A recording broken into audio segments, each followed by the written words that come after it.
Hello. Sorry if my voice sounds a little bit weird today. It takes a little while to get warmed up, but we'll get there. Hello, hello, hello. We are back with, well, the Baron Axe. Let's see what we can do. Hello, BKK. Hello, Callum. Hello, Oliver. Is there any patches yet? I haven't seen any patch announcements, Callum. There was a patch yesterday for Switch, but it's basically just brought them to, I believe, the release patch. Hello, Ivy Blue, or Blue, as I usually call you. Hello, Dal. Yes, we are ready to kind of continue. Seems like everything is working smoothly, and hopefully it will continue to do so, although I am good at jinxing. But currently we have a pretty much a worse performance than what I did with Sauber, and that's fine. It's more of a learning experiment. Hello, Parker Petro. And also, the fact that financially, we are kind of screwed already. Let's face it, we're halfway through the season. We have 30 million remaining. Projection is that we're going to beat the cost cap by 512%. I don't know if I trust that one, but yeah. The credit team, I would assume there might be some extra car development costs, which has affecting a cost cap. But it's kind of weird that it does not actually affect, it's weird that it's the same number no matter what level of car it is. So I'm trying to say. I think we basically have reached a point there where we can't actually develop the car anymore. These are basically, well, maybe one more after these. It's basically going to be our final designs. And once we've done that, we're probably going to try and do a little bit of research.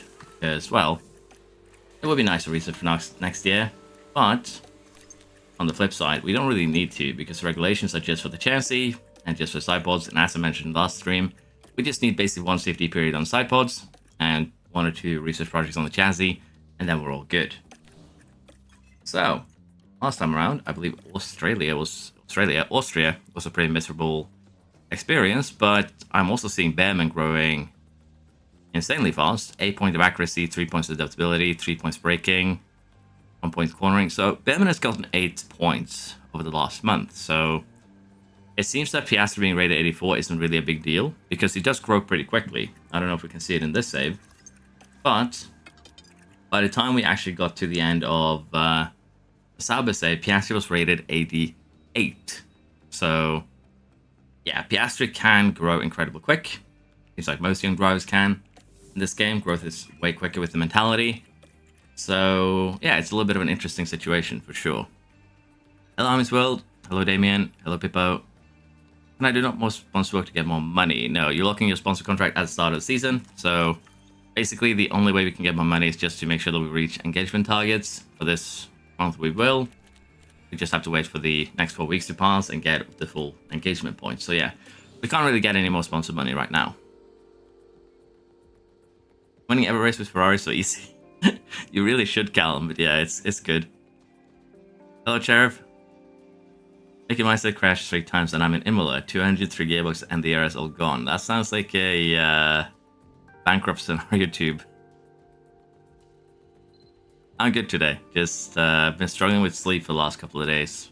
But I got a good power nap before we got started today. Hence, I was worried that I would oversleep like I did for one stream last year. Hello, Brent. Guy from Belgium. Yeah, from Spa. Are you going this year, Brent, to see it? How bad can the worst start be? Well, the worst start is worse than the Sauber start. So, not really super bad. They're comparable. But create a team, you are severely...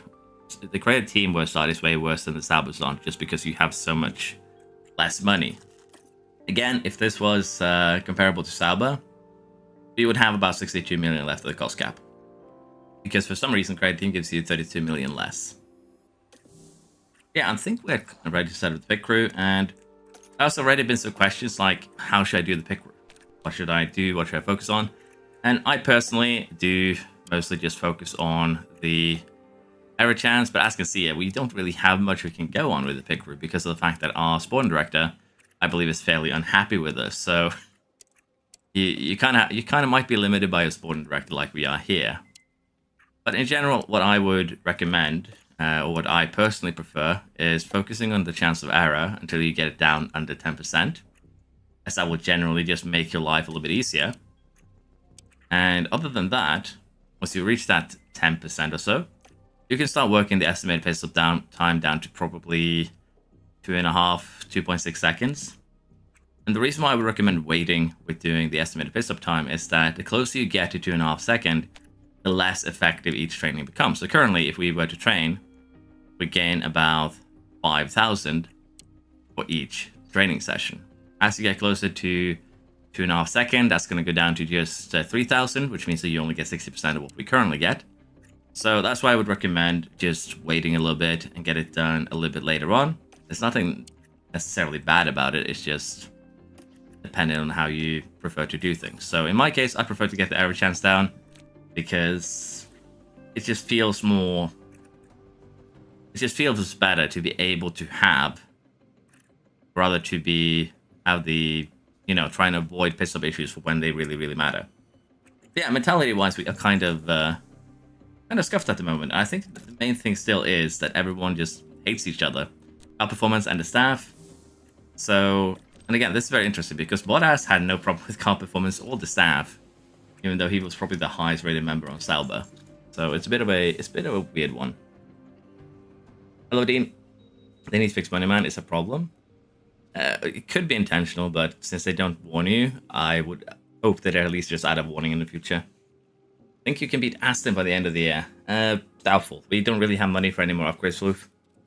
If we want to survive till the end here, we can't really do any upgrades, as you can see. We have 29 million remaining, and we're going to be paying out another million in staff salaries. We're going to be paying out 300,000 for the engineering crew.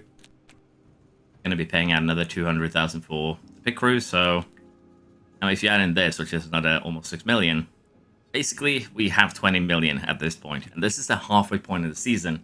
So we just need to use our current money to make parts. That's about it. We don't really have any other upgrades coming at this stage. Still, our guys rated extremely poorly, but in terms of performance, as you can see, I do like this, so that they've added the estimated performance on tracks. We do have some tracks like Austin, where we could sniff a podium. Here, where we could get some good points. Hungary too is a potential podium land. So yeah, if we look at this, we could still have a good season. It's not all going down the drain just yet. Now, since it's the halfway point of the season, so we're gonna actually switch ERS, I think, because the major damage is actually quite severe. What I saw with Sauber and in particular Bottas, gearbox issues could cost upwards of a second a lap in performance. So I'll have to make some hard choices here.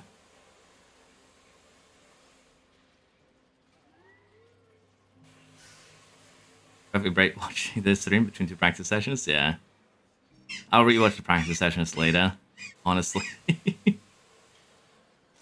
I was spending money in the beginning of the season like I was in 23. I believe I'm going to be bankrupt, fired, and have to restart. Yeah, if this is not a bug, the finances, they need to warn the player and create a team that, hey, we took 1/3 of cost cap because you're a new team and you have a new car. Be a little bit careful in your first year. What's the best way to assign safety and wind tunnel? All points to one part in each cycle or splitting equal between 4? Honestly, Coust, I prefer to just do all on one part, but you can do it any way you want to. There's no necessarily right or wrong way to use safety time. The only thing is that if you split it between 4 parts, you might need to, design all 4 every time you have a CFD period, and you have to manufacture the parts. That quickly can become very expensive, so that's why I'm usually just maximize one part. What happens if someone goes over the cost cap? So we can actually take a quick look at that. I think it tells you. Does it not? But basically, if you go over the cost cap, you can't spend money on anything but basically emergency purchases. And that's about it. If you go over the cost cap, emergency purchases parts only, can't do designs, can't do research, and you get fined depending on how high over the cost cap you go. And also, your board will lose some confidence in you. So, not really something I'd recommend. Hello, FPS. I've not seen practice 1 today. I was sleeping, Pippo. I'll watch it later. Did anything interesting happen? Is it worth buying? I read online the game has a lot of bugs. There are quite a bit of issues at the moment. particularly with AI development. Contracts not really working properly. So if you're uncertain, I would just say wait a week or two, let them iron out the worst bugs, and then play the game when it's actually good.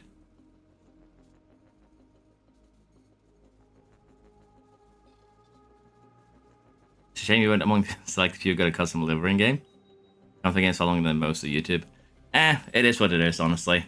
It's not a do or die situation. I'll survive. I appreciate it. Stopping dominating. I'll have to see though. Like, practice is practice. If you trust it too much, then you might get very disappointed. Slow spot durability lead to bankruptcy or very low money. If you're talking about running the current setup that I do, where everything is minimum durability, then yeah, it can potentially lead to bankruptcy because we need to replace parts more often. But on the flip side, we're going to get a lot more money because we can perform well. Like in this race weekend, we're going to be able to get 1.5 million just from the payouts from basically the race targets. And it would be a lot harder to reach those if we, had put in some durability on the parts. But it's up to you what you want to do. Again, there's no real wrong or right answer on how you deal with durability. Although I can see the argument for your first season create a team that maybe maximizing durability on some of the more expensive parts, if you take that performance loss, could be worth it. Just to make sure you actually survive your first season. It could very well be worth it. Let's see. I guess we just gamble this. And we're going to manually do this practice.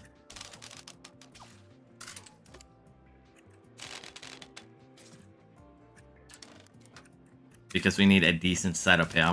I want some good points. We're supposed to be the 6th fastest team. If we trust the estimation, that is. And I don't know if I fully do. I'll have to wait and see. I probably should have gotten rid of the RSA before the race weekend, because I believe if you do so, you don't get the penalty. So that's on me. But we will be switching this out. We can actually go and have a look at the fault right now, and if the fault isn't too terrible, because I don't actually remember exactly what it is, we might still run with it this this session.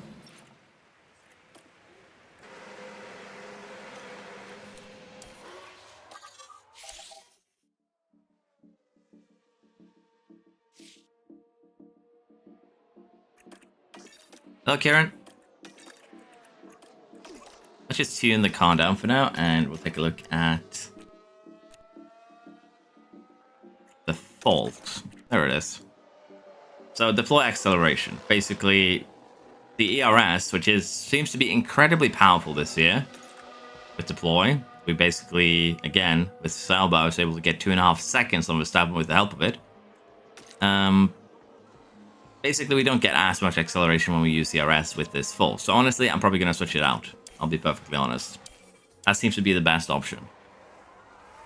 So easy to win at Spain and Monaco this year? Yeah, I guess. Still going to get a 10 place penalty. It's a game simulate falls when swimming. Yes, you can pick up falls while swimming rents. Serious question, why am I not sleeping? It's incredibly hot. Like, the place I live don't have AC. And it's just been really, really hot the last few days. I've gone around sweating 24/7. I don't deal with hot well. I have no problem with cold. So it's just me living not as far north as I guess I'm genetically engineered for.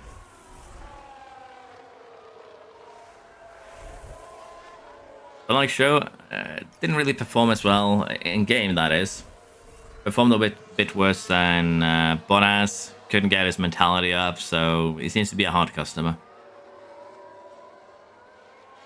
Well, I'm hoping in Nervous will do a video getting Oscar to 99 before it gets patched. Honestly, you can probably sim Oscar to 99, but we might do that with Create a Team to just test out the simming a little bit.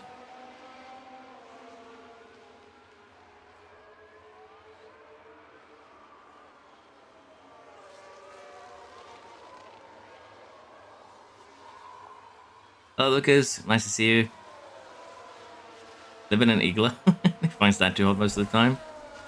Basically, I'm that weirdo that wears shorts when it starts snowing and don't feel cold. Like literally, some of my colleagues were wearing full-on winter clothing, and I'm standing there in a t-shirt just wondering why they're overdressed.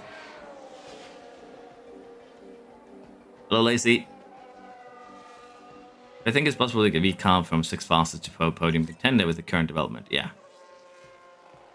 The V-Carbs are just basically fighting for points, so you don't need to do too much to get it to make it into a podium contender.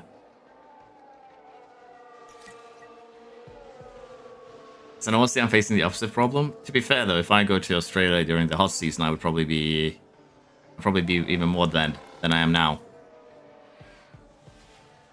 I need a good fan. Yeah. Problem is they're noisy, though, for the most part, so I would need to find a quiet one. That of my team with the lowest, banking lowest everything, and bankrupt. Yeah, we might actually reach down the same fate here, Tristan. Had a race with the AI went faster with that times on 2.5mm rain than my drives to enter. Chris, did you have any yellow flag? Not yellow flags. Do you have any virtual safety cars? Just straight up safety cars, or even red flags?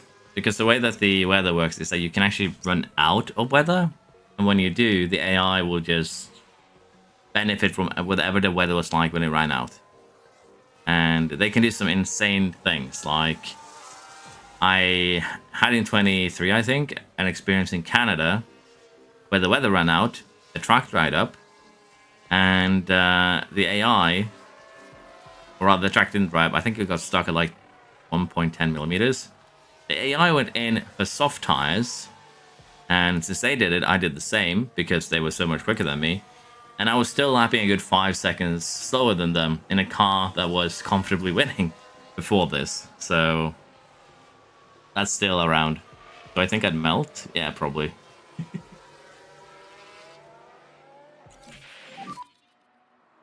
You simulate if both of your cars DNF? I would assume so, and it's very easy to test. Just put Flush and another low-rated driver in your car. When you sim, does it increase, decrease? It works like any other race. Like, you'll still get wear to your components, you can pick up faults. So simming is kind of risky if you don't have the best drivers.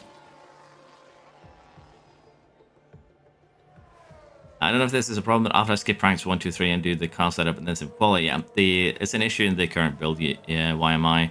You need to do either the last practice manually, or you need to do the first quali manually if you want to lock in a setup. Otherwise, they just re-roll it.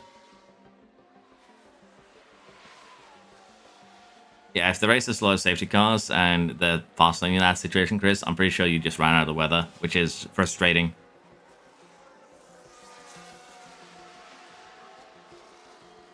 Yeah, we know about that one, Tristan. It's kind of frustrating. I think in our team here, we figured out that my affiliates actually have driver feedback here, getting distracted.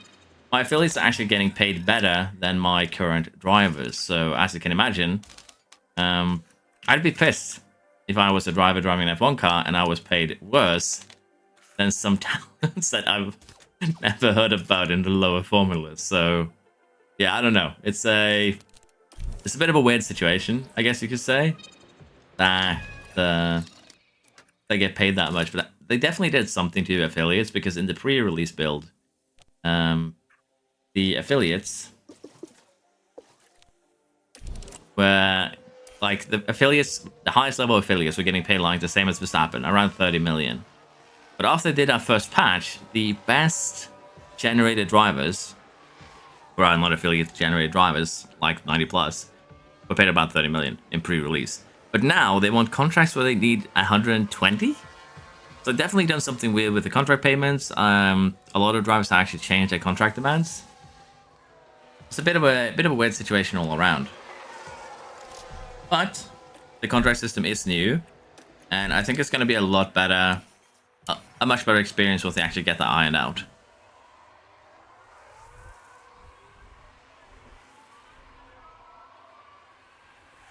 I noticed getting dropped by a second and a half after getting overtaken. Yeah, I have, Charles. It's basically a combination of your driver getting pushed onto the grass or runoff, gravel, and the driver that overtakes you using ERS. I've been able to push away from Verstappen with Sauber by Baku and get 2.5 seconds within a lap. So ERS seems to be way more powerful this year.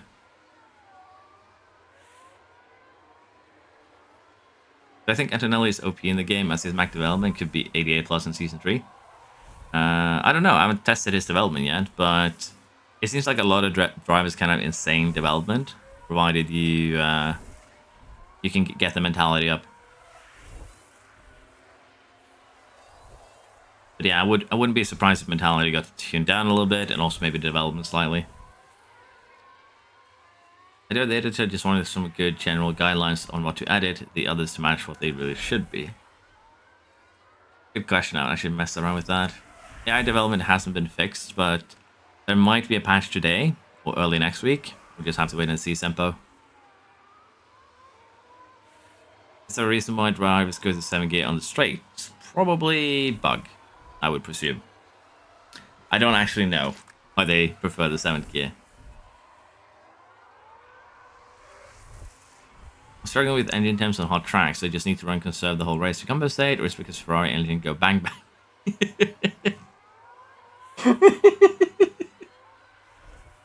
Thank you for the laugh, Damien. Sorry for laughing. Engine temps doesn't really have much to do with the manufacturer, as far as I know. It's mainly just based on your engine cooling. You would probably be better off just investing in engine cooling on your side pods, and maybe a little bit on your chassis if you really struggle. But something you can do is driving clean air. It's going to slow you down a bit, but it's going to lower the wear and temperature of your powertrain. And in theory, you could also do that in practice, so do keep that in mind. You're going to be probably 2-3 tenths slower from what I've seen so far, but it's one way you can lower basically just the temperature. So you do have that as an option.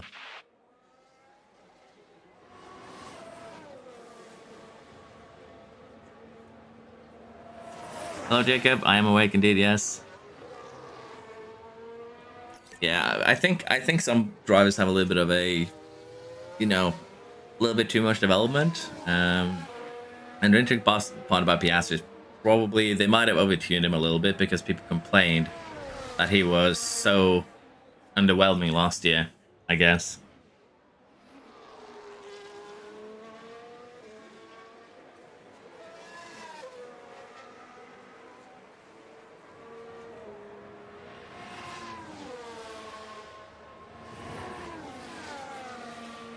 You're welcome, Damien.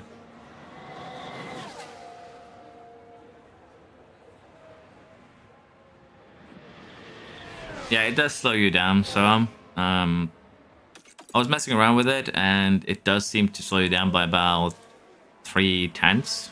That is if you drive behind another car.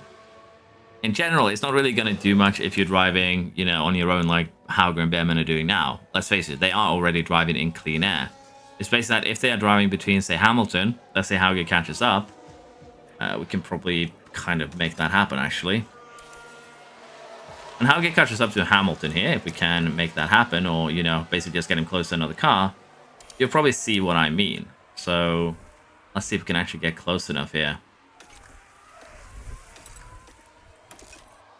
So, driving in clean air implies that you take racing lines that aren't optimal. Basically, you drive in a way that does not give you the best lap time because you aren't driving where you should be. The racing line is basically the quickest way around a track. It's where you can maximize speed out of corners, maximize speed on straights. You get the idea. And driving in clean air basically tells your driver to make sure that where you can, you step out from the car you're behind in order to get clean air into your system and lower your temperature. So in most cases, it's going to be fine, but let's face it, it's just for when you drive behind another car, and it is gonna slow you down a little bit, just because of the fact that you aren't driving the best line through the circuit. So if you test it out and have a look, you're not losing a lot of time, but also it doesn't really cool the car down a ton compared to just running it normally. Is it really bad to sim practice? No. I basically sim every practice, unless the ones where I want to get a little bit of better setup. I do the third one. I think you should write a book on how to sleep in hot weather. Take a cold shower and then go to bed. It's really what I do when I can't sleep. I think starting with mineral fuel and completing the entire race with conservative makes sense. Slack away composite for the economical consumption. It could, I guess, Peter. Again, I haven't tested it, so it's kind of hard to know the numbers or, you know, the estimates. But it probably wouldn't be the worst idea ever. Hello, Paul. How much have you missed? Not really much. We're just getting through the final practice here. Oh, I've actually not tuned down Hauger. We're just getting through the final practice here before we go into Silverstone. And that's really all we've done.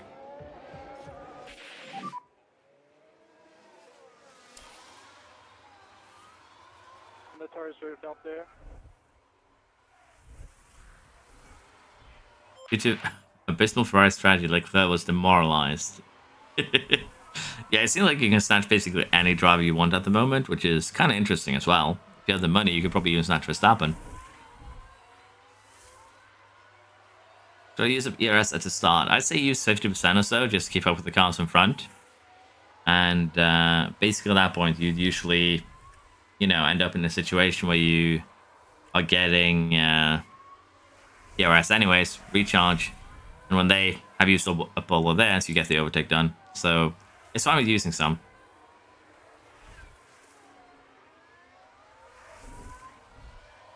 Yeah, Tia is also a very, very good choice. Get a decent growth of Saba. The Optimus strategy, no fuel. Where do I think I'll end up at the constructors wise? Probably where we are right now, which is 6th, if I'm not mistaken. And we're not. There we go. So currently we are 6th in the standings. I don't think we're catching Mercedes because, again, we don't really have any more upgrades. We might catch them if we have some good performance, but they have better drivers. And even if our car is somewhat decent, it's not good enough to offset that.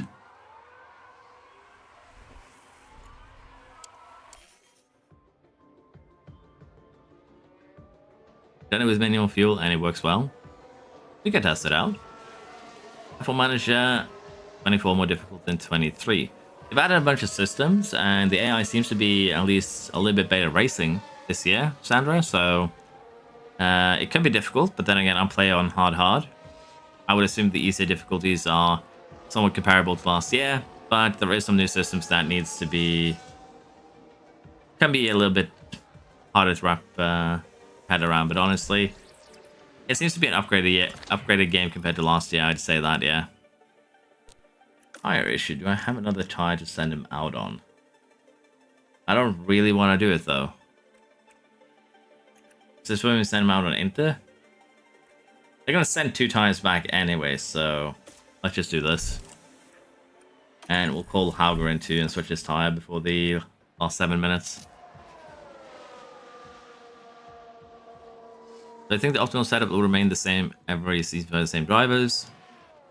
Yeah, it seems it worked like that in 22 and 23. So like there is every driver has their optimal setup and it doesn't change between the years.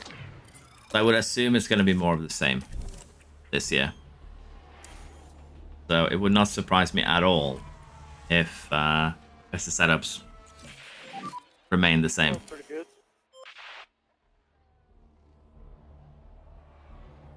Wasn't there a sandbox moment? It was so cool to change the driver's team around.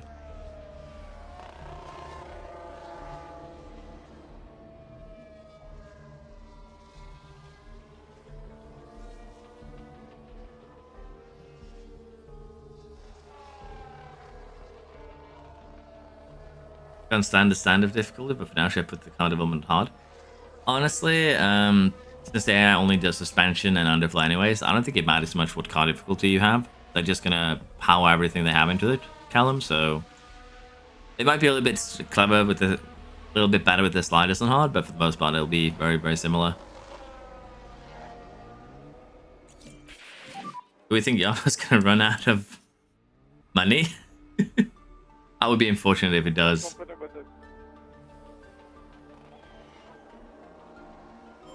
You know, switch between engine and ERS anymore during practice sessions. So there's a bug currently, Nathan, where if you switch your ERS during a race weekend, you get a penalty.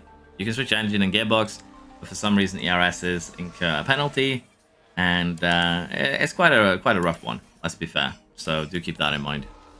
Engine, gearbox, you can switch. ERS, you can't. Seems to be a bug at the moment. So just stick to those two for now.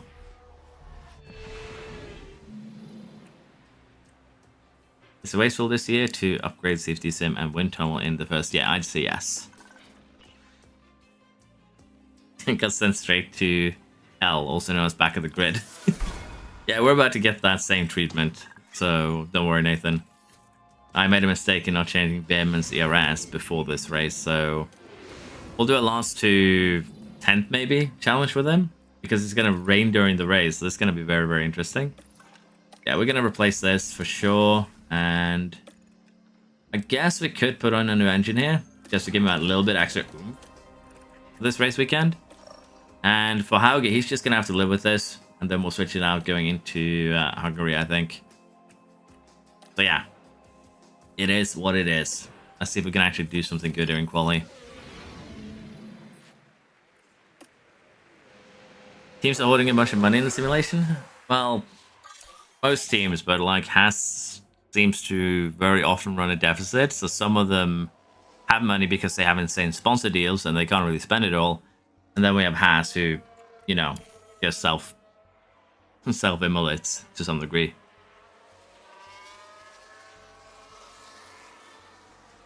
I can look it up. Don't get whacked by automod. Did my automod whack someone? So I'm sorry. I've got him a few times this year, so I passed out of practice. Drives me nuts. I don't know if you actually need to. Maybe if you're running Red Bull engines because they, you know, are pretty strong as long as the durability is high. Copy.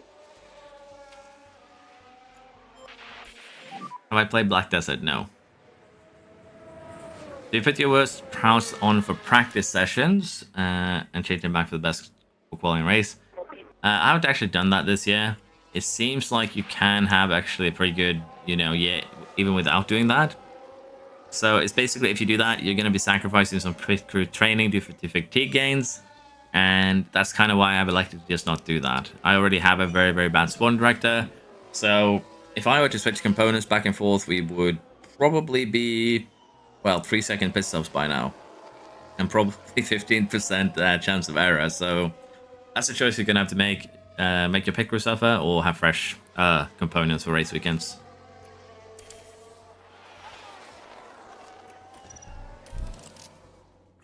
I think we send Behrman out once more here just to be on the safe side. I think he'll make it through, but at the same time, a second slower than his teammate is a little bit too much for me.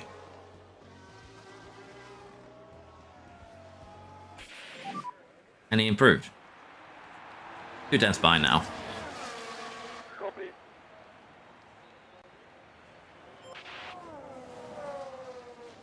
So do the engine supplies change in performance? I've seen nothing to indicate that.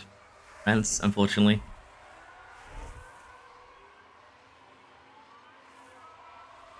Because I poached Leclerc, Italian Jesus went to Ferrari.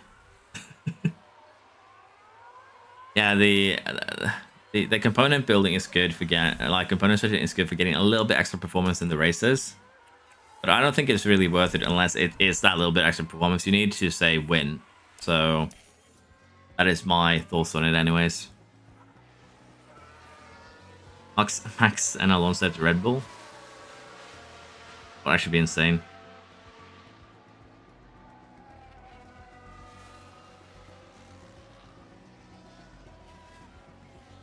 Are the expensive development costs of starting your own team the same in the first season as in the second season? No, I believe in the second season you get the full cost cap, so it's just your first season that's going to be a little bit painful. I would assume, Lucas, that they're going to add, like, build your own engine thing next year, maybe?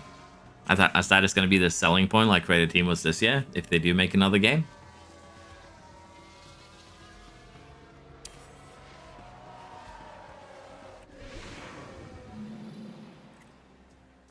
Yeah, Behrman is about to get whacked with the Nordic stick.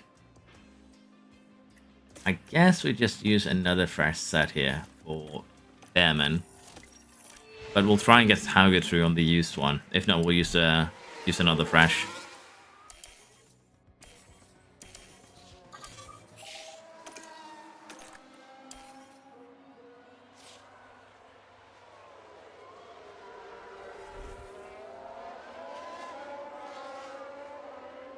Did anyone find a Deadpool livery mod?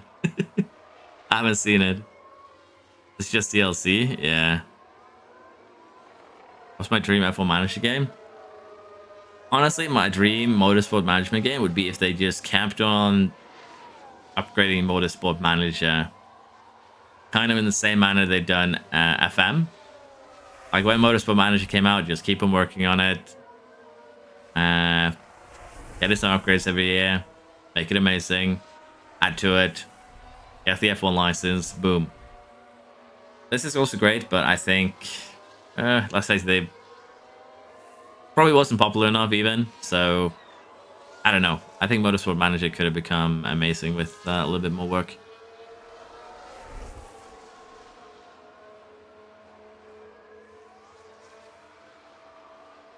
Haven't tried it. Just wanted to hear the opinion. Well, to be fair, these boys are fairly comparable in terms of pace. So we could put one of them on the, you know, slower quote-unquote strategy where we run conserve the entire race. The question is just how much could we possibly conserve? How long is Silverstone? 52 laps, is it? Am I thinking of something else?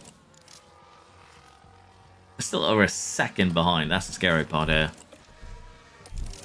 Damage should be safe, I would think. We should have basically most of these cars back here beat, along with Bottas. Hauger's going to be the wild card here. We're going to have to see what Rick actually beat him. Yeah, we're going to have to send him out again. That is a worrisome. On the brink. I guess Russell could improve. If Hauger gets Rick, then we should be okay. How about time for Motorsport Manager 2? It would be nice. Get a little bit competitive. Motorsport Manager is a older motorsport management game. Tell them if you look it up on Steam. It's pretty well received. Hello, Robert. It's a bug right now, Luca, but unless they accept it on the first send, they're gonna deny it, and you basically get glitched out of the negotiation, even if you send a counter offer. So you need them to agree with you on the first send.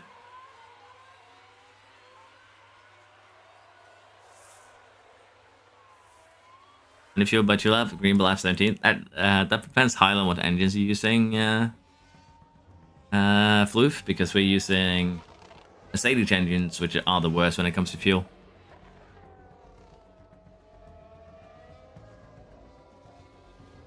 I still not played it on Steam. I'll go check how many hours I have in Motorsport Manager, but I assume you meant stream, BKK. Let us see. Motorsport Manager. I actually have someone playing it right now. I have a good 400 hours there as well. But yeah, came out in November 2016. Very positive reviews. And yeah, it's very disappointing that they, didn't go all in on developing. Mercedes engine as well. Okay. I'll be able to mess around then. This is looking kind of good at the moment. But we're going to use science here, and honestly, Bem is going to be sent to the shadow dimension, also known as back of the grid anyways. So we're just going to try and do the best with Hauger, and then I think we'll be happy. Hey, P1. And Bem 1.7 seconds slower. Yeah, there is blocking issues are a little bit worse in this game when it hits you in the corners, and also the fact that our drivers are really inconsistent isn't helping. I think for Bearman, we keep 3 sets of fresh soft tires just because we can do some pretty cheeky stuff with the strategy if we do.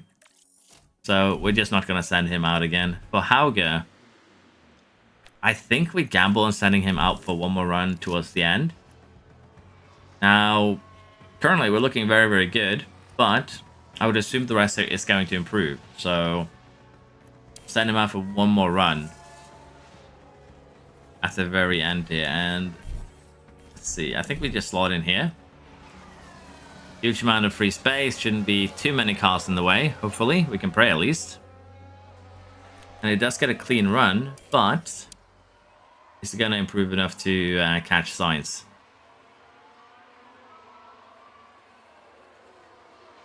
I think they've kept this more or less the same as 23 and will cook with 25 and a slight overhaul in the game as well, bring in online mode. Online would be huge for 25, honestly, Robert. Like, create your engine in online would be amazing. I would love that. You can can it, but you have to ask them to sign immediately. Okay. But it has pickup, Flush, and Korea, I might say. Probably because they're struggling with money. They seem to struggle with money in most save Gherkins at the moment. Yeah, it's a bunch of different sports. They don't really have any licenses, I believe, Callum. So everything is like randomly generated in terms of drivers and names. I don't remember if they actually had any licenses, but there's a bunch of different series. It would be good Noble also if they added some variants to upgrades.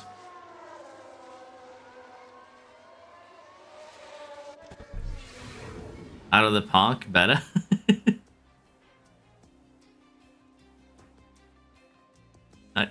Let's do some decent hours. I'm still a rookie. Yeah, that's why I'm too ashamed BKK to stream it. I'm just a rookie after all. 5th though in quali here. It's not terrible. Honestly, we did actually improve. Yeah, we'll take that for sure.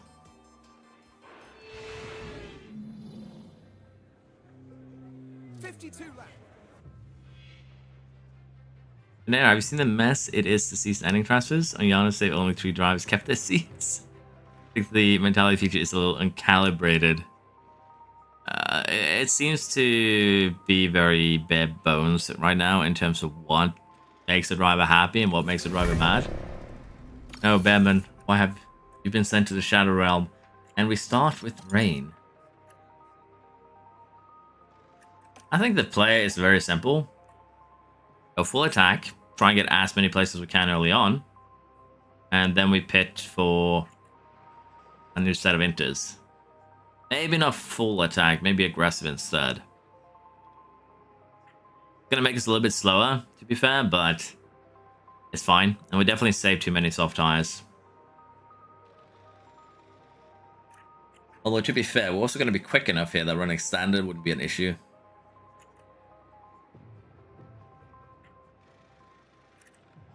I think we do this. It is still the best bet.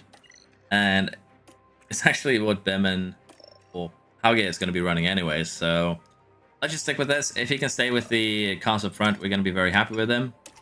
We're not going to bother pushing at the start. We'll try and build a tire offset for him. And for Bearman, it's just getting all those places back.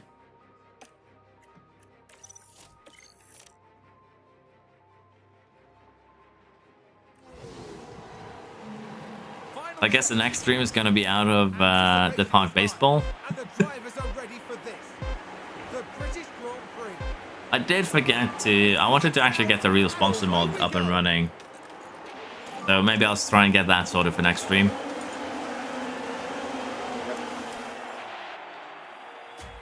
Okay. That is a very slow start from Bearman. But we haven't suffered confidence losses, so we'll take it. As Hauge considers launching it on Piastri.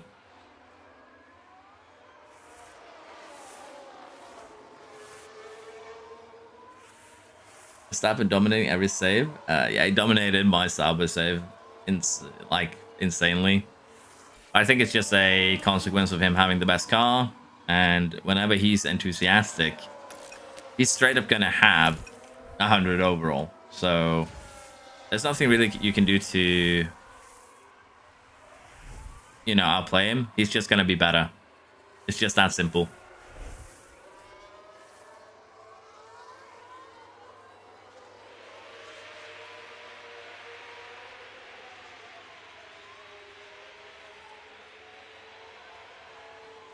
I think Paris will keep his seat. I personally don't. But let's say it remains to be seen. Red Bull has done some weird stuff, but I think they're starting to feel the pressure now.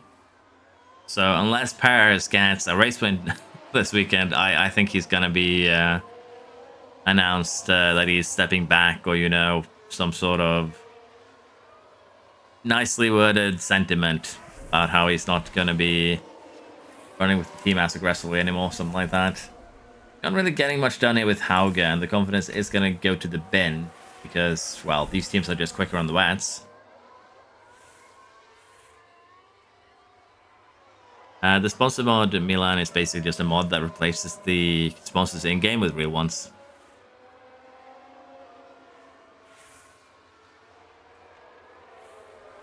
What about Miss Sargent?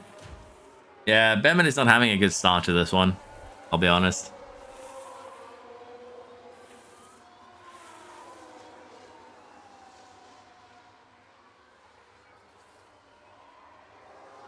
I would love to see this Active Times as well rival. It would be nice, a nice addition. Verstappen's first stat when enthusiastic is in 97. Yeah, that's kind of the issue right there. And he starts off enthusiastic, if I remember correctly, when I loaded up the RB save.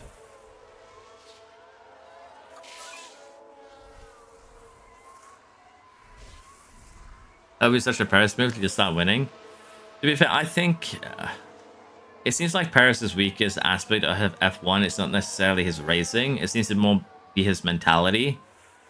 And that he just senses a little bit too hard when he's under pressure. From either, you know, losing a seat, the chance he has to get the championship a couple of years ago. Like he thought, at least. So there is something going on there with him mentally, for sure.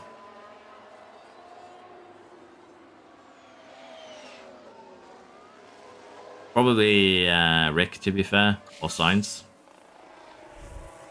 Yeah, they are super aggressive in the first 5 laps, but after that they fall off a bit because they completely drain the battery, and battery seems to be more important this year. Put Yuki in Paris' seat, it would be hilarious to see how he performed, honestly. I would love just to see the chance of him trying that car for half a year.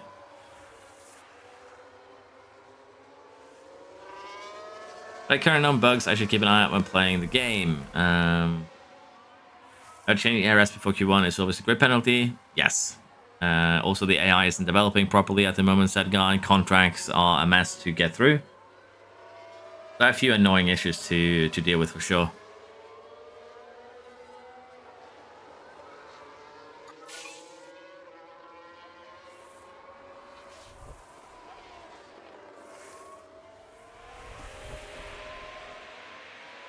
I have a question. Are you having issues with money payout? Like, my sponsor plan says 3.6 million, but when I accept, it says I'm only getting 1.16.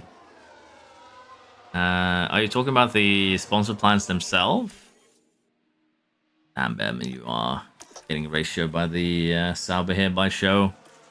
Need to actually put you to 4x, so you actually got to move on. Can they squeeze by?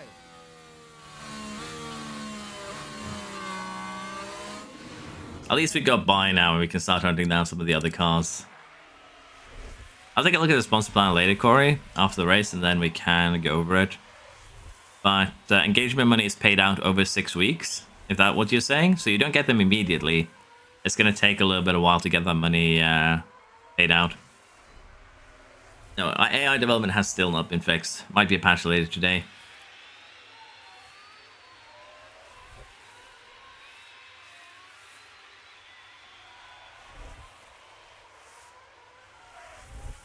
My race day payouts don't pay both of my drivers if they hit the target, or there's an Xbox issue. I've had that issue too, Corey. Is it because of DNFs? Because I had my driver finish last within the target at one point, but he didn't get the payout because he was quote-unquote last. So I think that is how that bug works. So do keep that in mind. It might be why you're missing payouts sometimes. If we can actually micromanage Behrman a little bit here to do a little bit of climbing.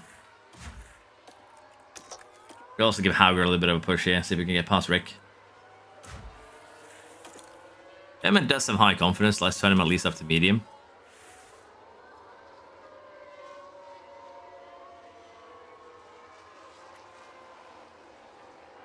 And we are degrading faster than anticipated, so I think what we're doing is just going to go attack it, because we are faster than the cars ahead of us, but we are just getting slowed down.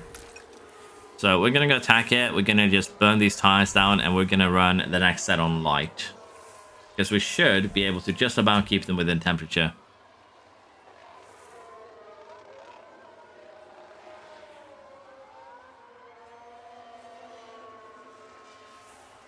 How can we fill the mandatory sponsor target for each 6 weeks period?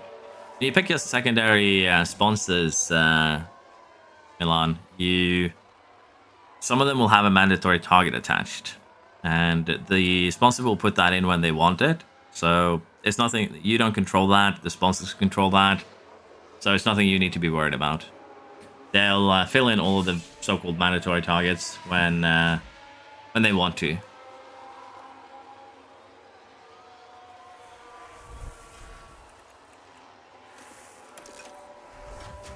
Yes, we're just a little bit tragic here in the rain currently.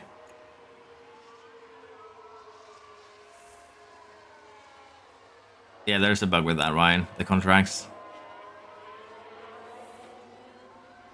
I have an issue with money in my save too. In the board out, it says that the board is paying out 4 million a month, but I'm not getting that money unless I'm misunderstanding something. So, let's see, guy. The way that the board payout works is that it deducts any cost that you have for salaries, for facility upkeep, things like that. So the money that you get might just be a couple of 100,000 after those costs have been deducted, but I'll take a look at it afterwards in the finance screen. I haven't experimented much with wind tunnel and CFD. Honestly, I would not say it's worth it during the first season.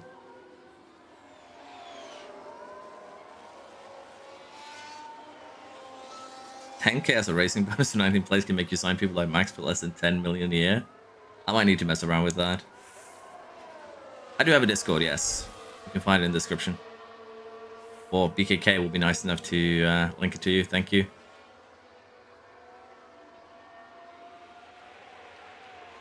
Online mode idea. Everyone matches the same team and you compete by comparing upgrades and finishing results.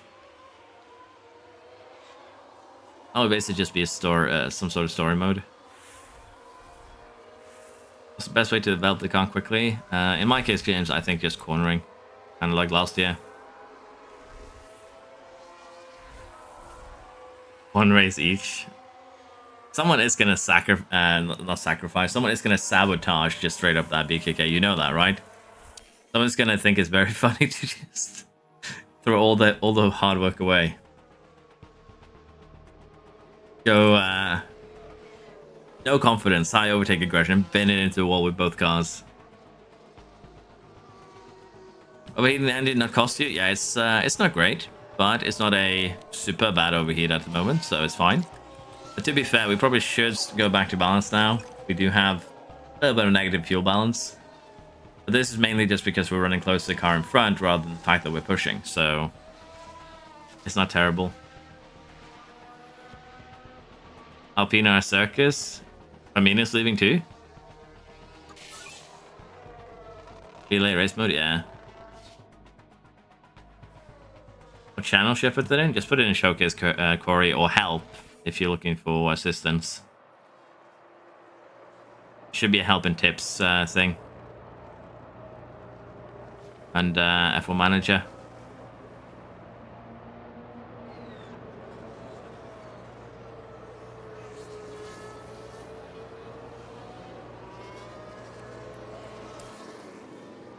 To a streamer. Pass the save. Honestly, that would be fun. Because everyone would try to outdo each other. And there would be some differing of philosophies for sure. Where's my mansion?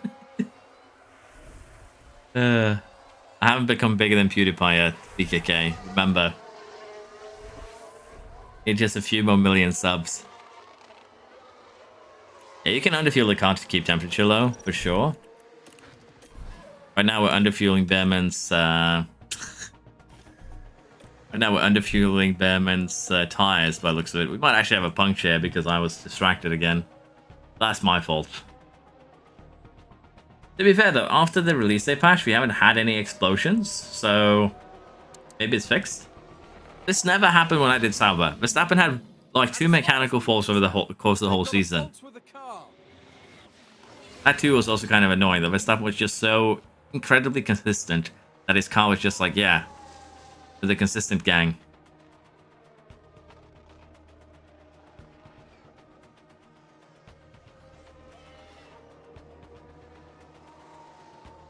Well, choosing all top stuff for the lowest pin mode to create a team lead to financial wreck.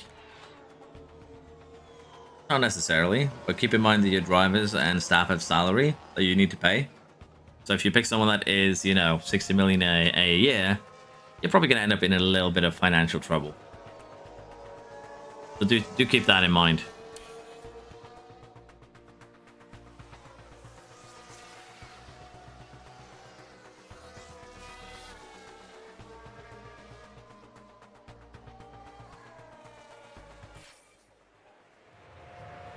Track is looking dry. Well, it's going to become wet again, so don't worry about it. Evan will just barely survive till a dry period like this. I'm kind of considering doing one more stop. I'll be perfectly honest. I'm considering doing one more stop, doing another little bit of a push here. But there's already cars in the way, so a little bit too late for that. We should just push immediately, hit it early, push up to the back, and then do another stop. Basically, a 3-stop on the wet would be a fun thing, and it probably would have worked here, I'll be honest. So mechanical force have done nothing in my career so far. Like level 11 orange force and still that fast. Yeah, it seems like the gearbox is probably, at least the force that I experienced, probably more effective at slowing down cars than any force to your engine or your ERS.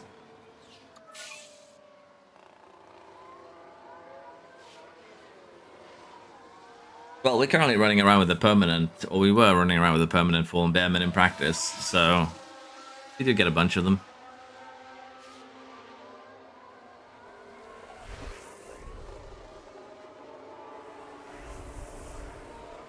The thing is, you can actually decide how much money you want to start with if you do the create your own, start thing. So you can choose if you want to start with 2 million or 40 million in the bank. The problem is just, again, the cost cap, but you can, to some degree, just sim through the first season, and in your second season, you'll basically be, with the cost cap, but the AI isn't developing properly, so it's kind of a rough choice. You can always also play one of the regular 10 teams to get the proper cost cap. So it's kind of a weird one. Why don't I put the fresh tire into tack mode to get warmer quicker? Generally, I just feel like if I do that, even though I get warmer quicker, I also burn some durability off. And over the course of a long stint like this, I'll end up losing time overall. So that's why I just do it in the slow and boring way, if you will. That's Behrman. And it's a good move there on Ocon. But yeah, running light and having a tire advantage still seems to be fairly powerful in the CS game, so that's kind of why I do it. I take the loss at the beginning to just ensure that we have a little bit extra durability to go on. And over the course of a long stint, it does kind of seem to pay out for us.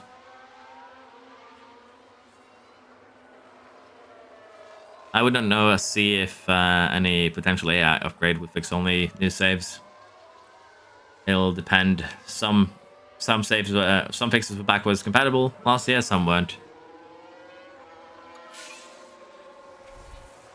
What's the pictures in the help channel? Take a quick look.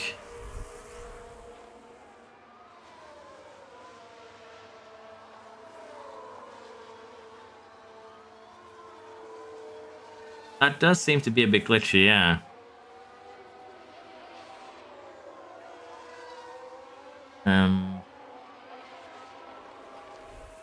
That does seem a bit weird. I haven't seen that before. We can see fuel, but if you basically have just enough, it doesn't show up.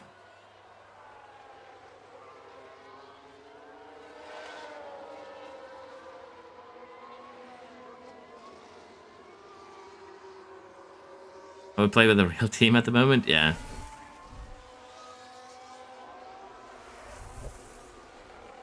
You've changed my entire race strategy with running light. Nothing better than seeing your guy 10% up on mediums while you're soft. Yeah, it's so basically on tracks where there's a lot of degradation, it seems to be a little bit too powerful. But it's interesting because I barely see any strategies that get suggested with it being, you know, fast. But it definitely feels like in this year's game it is more viable because temperatures seem to be high enough, which might actually just come from the fact that we start with lower brake cooling. So kind of a rough choice, honestly. For Hungary, we're just going to push it and get him into the pits for his final stop. And I think we're just going to run him light to begin with and then probably attack around lap 40. Behrman is slowly but surely making his way upwards in the world. So maybe points is still on the horizon, potentially. Need to gain 20 seconds on Stroll. I say that's doable. Give him a little bit of extra oomph here to get past the Hulk.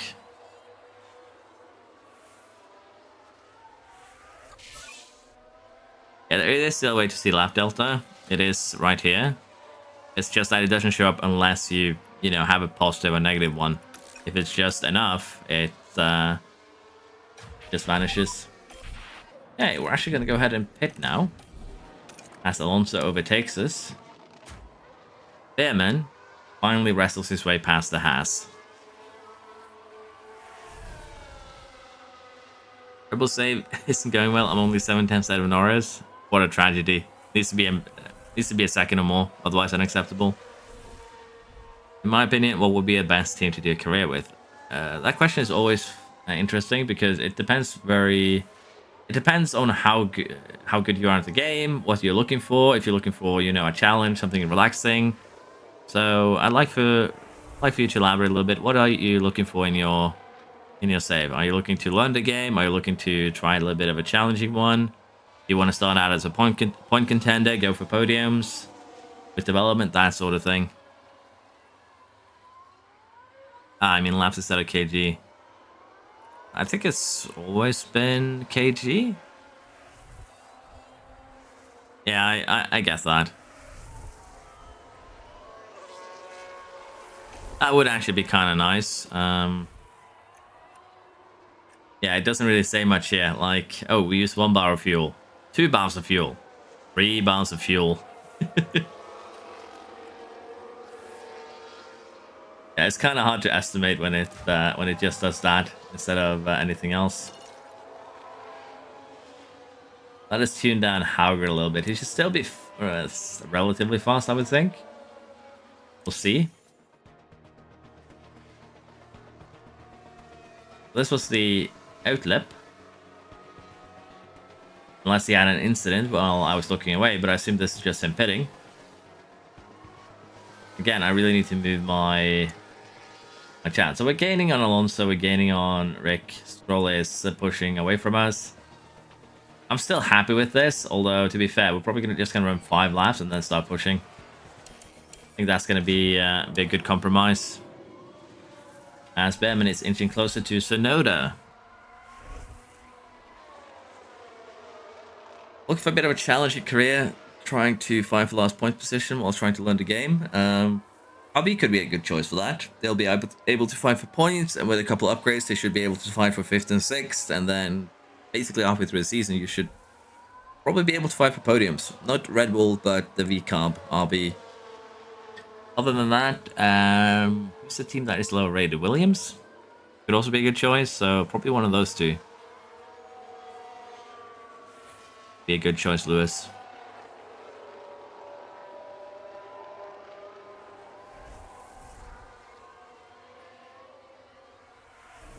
Having low power durability in first build with power, does it matter if we're anyways going to design it once more for the C50 boost?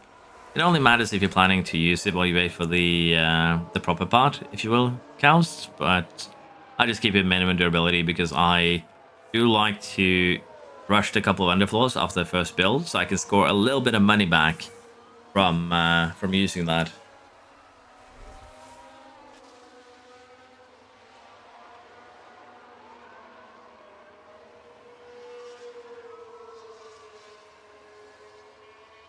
Will they patch the sim session when they ignore what your subject choice is? I would think so. Unless they changed it on purpose, it wasn't like that last year. So I would assume there's going to be a change to kind of fix that in the future.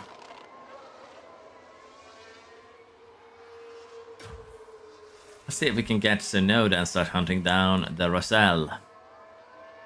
Yeah, once again, I feel like Mercedes have been done dirty, just like last year actually, so I think once we actually get a patch, the first thing that I'm going to do is probably just another one-shot with Mercedes. Make Mercedes great again, something like that, just for fun, as a joke. Yeah, Mercedes definitely has been given the short end of the stick here, I do think. Run a little bit of top-up, we're getting low on energy. Oh, Williams starting is too bad. I don't know how much money Williams start with, but you could potentially switch him out.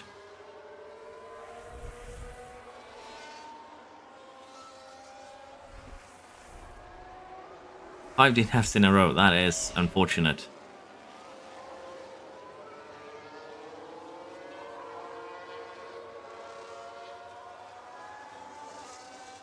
In fact, pushing actually switches the fuel for lava. You might think so with just how, you know, quickly the things go up, but hopefully they don't. Sounds like a terrible time. I think this is when we go a little bit more aggressive with Hauger. We're going to try and see if we can clear Rick, see if we can clear Stroll, and maybe we'll not be able to chase down Alonso. But we should be able to get a little bit closer as we'll be pitting lap 43-ish for dry tires at this pace. So we want to be a little bit aggressive with Hauger. 8 laps to go here. Try and get Rick, try and get Stroll, basically. What's your strategy? Go back to the original strategy when you change it. So basically, Snow Bros, the way that works is that if you switch any, like, your attack settings in the pre-race menu, it'll sometimes revert back to the first strategy. So just make sure you check that before you start the race, or, you know, do these setups for your push, fuel, and energy before the race begins.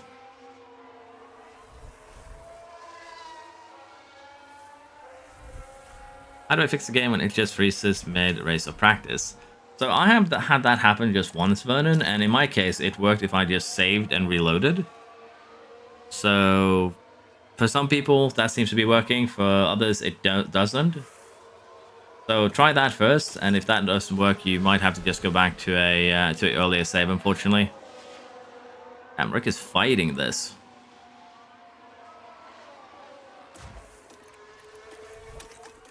See if we can clear Tsunoda while we're at it. Actually got it back.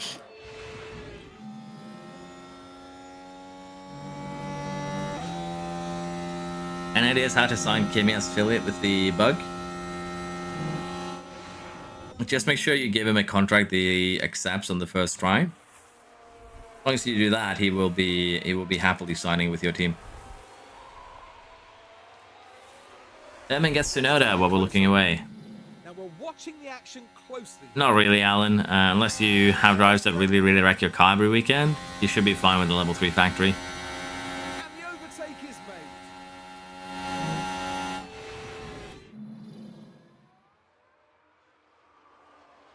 The thing I hate the most is that he just says understood. Confirmed, understood. We are checking.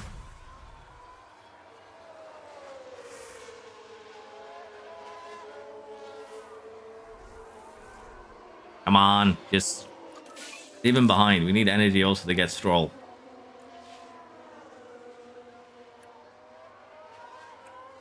Yes, we go up to 105. Yeah, we are on the brink here now with temp. We're going to push fuel a little bit more here. Again, I want to get Stroll and I want to run away with it.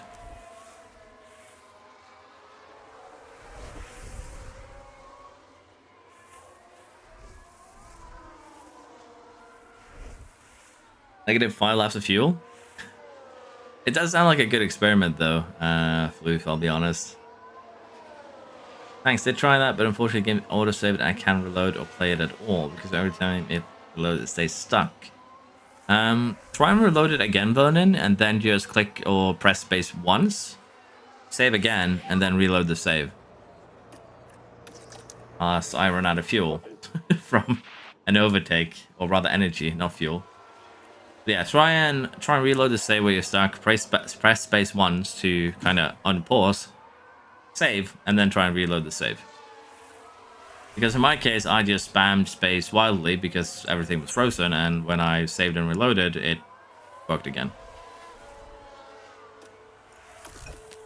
Okay, let's go neutral now on the energy. See if we can maybe catch up a little bit here. Because we are about a second on that last lap quicker than Alonso. And with just 3 laps until we go dries, or thereabouts, we're just going to go full attack. And we're going to do the same here for Behrman. We might be able to catch Rick by the end of this, but it's going to be close, I think. Go negative 0.3 would be acceptable, yeah. But yeah, we're already gaining quite a bit here on Alonso. I think we'll do that on this lap too. We're definitely getting away from Stroll. An error, I'm getting late. What did I miss? Me taking an ERS penalty here at Silverstone. Other than that, not really too much.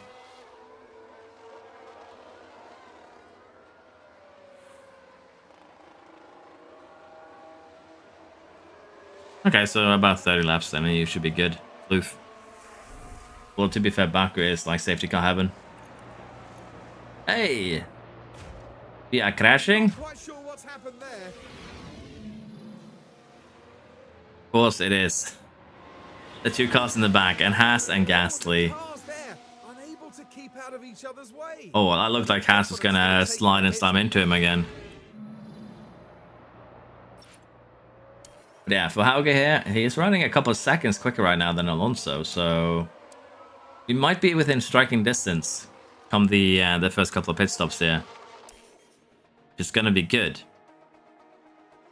Now, I just realized it's Friday today, and that means Path of Exile is releasing its new season. Crap.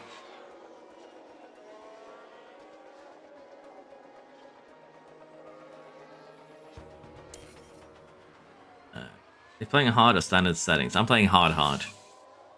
I don't think they affect the bug at all, really. I'll be honest, so it is what it is. Are running 2 hot tires now, but we are also getting now into the dry period. And I think the key for us now is actually just jump in immediately, although I'm pretty sure we just missed the pit lane for Hauge. If we get Behrman in and out immediately, it should be not really dry by the time he gets out of the pits. But he should be faster than on his, you know, very worn into tires, so let's see here. What is our best pace setting? I think it's best to just run standard for now, honestly. Although running light could also be an option, because then we can, when we get to lap 48, for instance, just go full attack till the end. So I think that is what we do here with Behrman. We get him in, we put him on light, then we go full attack till the end. And by the time he's done with his pit stop, he should just barely start getting into the dries. So yeah, I'm kind of sad that we didn't actually get Hauge here as well, as that would have been the best. Let's pray for no errors. 2.9 stop. Perfectly average, as our stops usually are. 0.90 here is a little bit early, but it should still be good enough, really, that we'll be able to catch up to the car in front. Run standard until we get some temp into these tires. We now also have Ocon into the pits here. We are the first of the front runners, and we might be able to jump Alonso with this.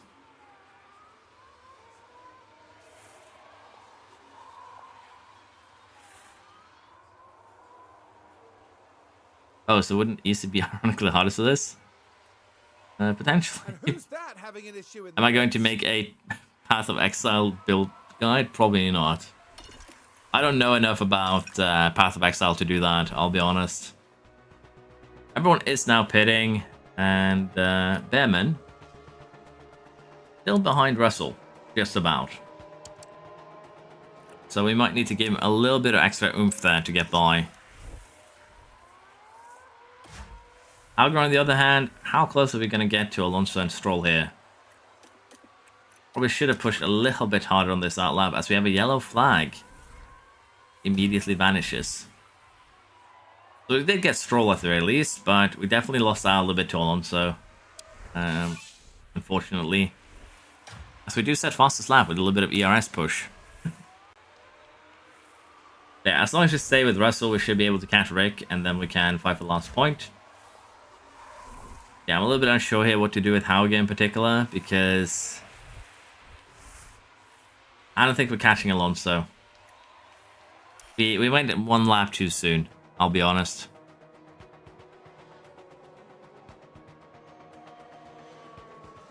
Magnussen runs Wade.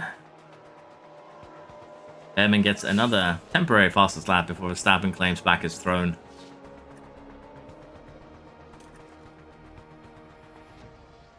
Guess we need to run standard so we don't get overtaken here.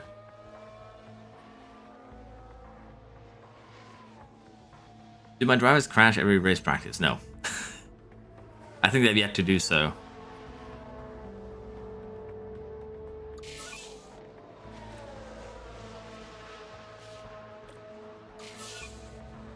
Still running with Russell, but Verstappen has actually overtaken us. Could make catching Rick a little bit easier, interestingly enough. Now, I've also pushed you a little bit too hard on Hauger as well. But the fact that we're running with, you know, 2 yellow parts, it's slowing us down a little bit. But not enough by the looks of things.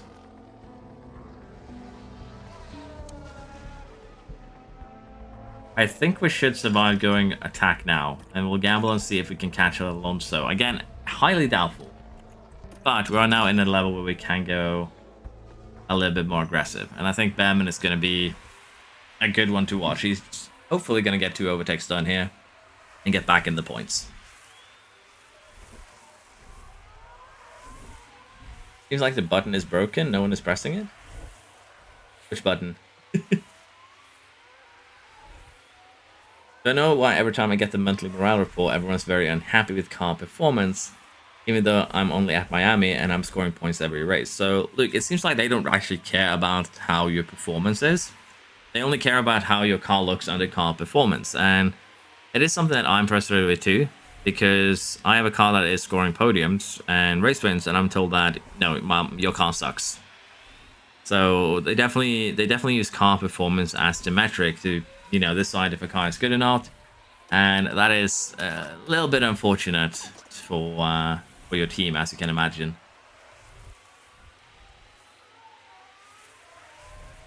Hope gamers drop the update soon. Not complaining that all the bugs are fixed. Forced to watch everybody else play. Well, you could probably play like a slow season of the basic 10 teams. For the first like 6 or 7 races, you're not going to notice much about the bugs. Yes, up into the points. I was just getting away from them. Crash incoming? Don't jinx me, Coust. Hello, Mav. What's the crossover point for dries and wets? I know it's technically down by 1mm. This house seems equal around 80. Yeah, it's basically right, Damien. I was gambling on going a little bit earlier because we kind of had to if we wanted to try and catch Alonso. And I got it wrong. Yeah, the car performance measurement is kind of wild because it basically, the only way that I can make sense of that calculation is that they value every stat equally. Like, they value dirty air cornering just as much as, you know, the actual cornering ability. Oh, Russell, how dare you? Auge actually has high confidence. We can tune him up to high for the final lap here. Although, yeah, this isn't our final lap. This is our second to last lap, so we still have one more after this. Basically, Verstappen started his final lap there, and we're over here, so yeah, it's not final lap yet.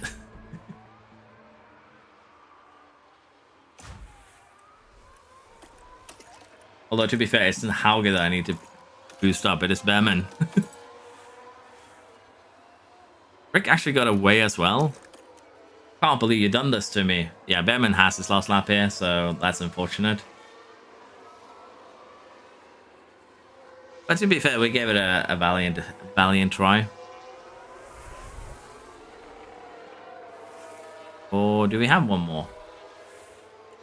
Max Verstappen. It is a little bit too intense, I feel like, the game right now with the lapping of cars. There's a little bit too much of a gap between the different teams, my honest opinion. But that is, again, something that can be fixed. Winning the Champions League in Season 2.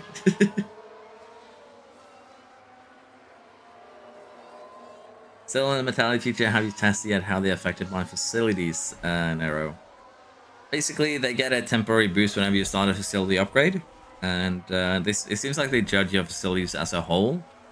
But at the same time, it seems like the only thing they judge are total levels. So you can probably kind of cheese it by just doing all your operational buildings to the maximum. So it's, again, a very, very weird thing to look at, I'll be honest. A mobility room, team hub are both things that give you just straight up mentality boosts. 4 cars, 2 times the Monaco, yeah. Yeah, even the Williams and the Alpine is getting double lapped. It's a little bit wild. Just got 4 points, which is not great, but also not terrible. Alga did eat also a pit stop issue there, so extra slow.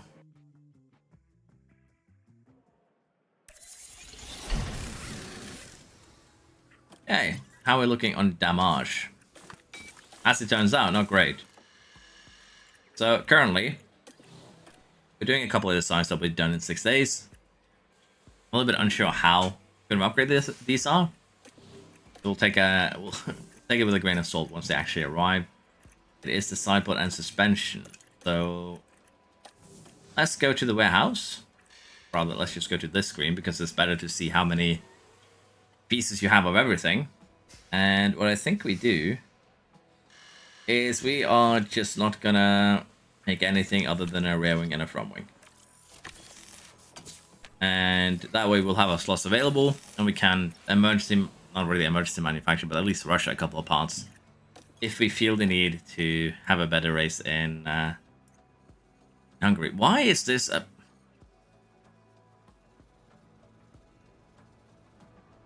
You can't see me, but I'm looking at the screen right now, very disappointed. Engine limit down to 3 again? I just started enjoying having 4 engines a season. How dare they do this to me? I'm going to vote against it. But just like last year, I assume that I'm always going to get voted against when it comes to this one.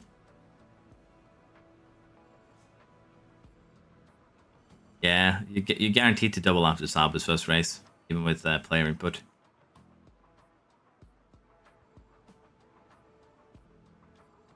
Why haven't they added upgrade failures? I think it's still a aim to be casual friendly, or friendly to newer players, basically.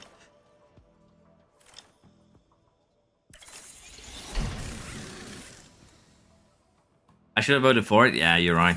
Reverse psychology, Damien. Hey! I did try and snatch this guy last time. Well, we're just going to cancel it then because, you know, counter offers doesn't actually work. But we can get him if we give him a little bit of a signing bonus. Things like that, so we're getting there.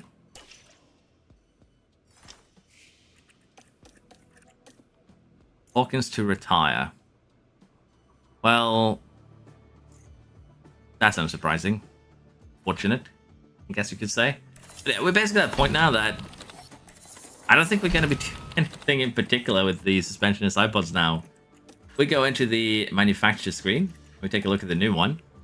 It does give us a boost to top speed, which honestly would be nice to have. It's going to lower our cornering a little bit compared to our other car, but it is a good investment, and I think I want to rush one of them for this next race, although top speed isn't super important there.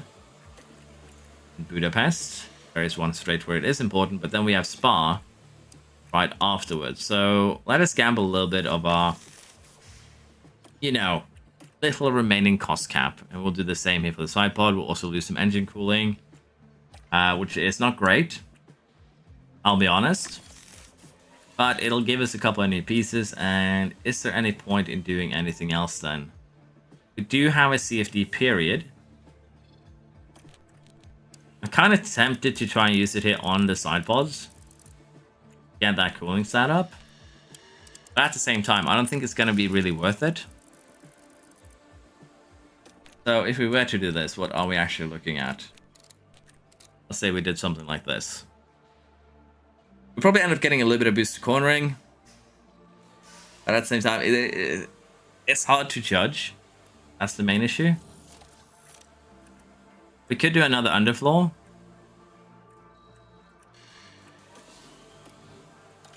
Where am I actually at with the rear wing? Have I done the CFD time for the rear wing? Did I not make the final edition, or what is going on here? I'm just going to double check what I've done, because if I forgot to make this one, I'm going to be very sad. And it looks indeed like that is exactly what has happened here. Or rather, I haven't made a very good one, so we might actually go ahead and do the rear wing. And add in a little bit of extra cornering for everything. And I think that is going to be the final upgrade that we're going to be getting this year. Again, I feel like the RS officially isn't really that necessary. It's of course going to be important for your quality runs. But at the same time, it doesn't seem to be hugely... Like, you don't really get stuck in trains this year where you need the DRS to get by because your drivers are so aggressive in the corners themselves. So you usually get everything sorted. But yeah, this should be nice. Boost our cornering quite a bit. Get that medium speed a little bit up. Our DRS effectiveness is going to absolutely tank. But as I mentioned, it doesn't seem to be very important. So it might be a sacrifice. My DRS might just be completely useless. But it is a sacrifice I'm willing to do. And again, it just feels weird that we're 20th overall. Like, it makes no sense.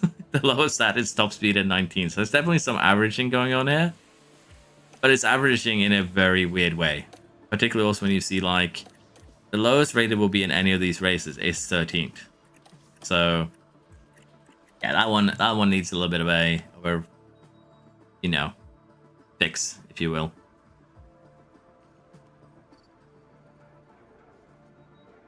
The meta is clear just to upgrade unflown suspension. Everyone else is doing it this way. True. And notice that your drivers drastically change the setup themselves through practice session. Yes. They don't respect your setup. They'll just switch it around as they see fit. Cost of the upgrade should be tied to the hours applied. It's basically, I think, like for if you want to look at for realism mistakes, it's your race engineers. Yes, it got voted down. No more tiebreakers. We are the tiebreaker. Oh, okay, this probably... Ow. I got so happy that I cracked my neck a little bit too hard. But yeah, this is interesting now. You're basically a tiebreaker as the 11 team to some degree. And I'm probably never ever going to win this regulation change again. I'll be honest. But yeah, as you can see, our staff is all very unhappy. Although the mentality is neutral or positive. And again, it's just a bit frustrating when you have a car that is clearly better than... you know, terrible, and your drivers, you know, aren't really... Let's face it, these two boys aren't in a position where they should be able to demand anything in particular from us. It's just frustrating all around. Yes, we do manufacture an extra chassis while we're at it. Okay, let's head to Hungary. See how we do there.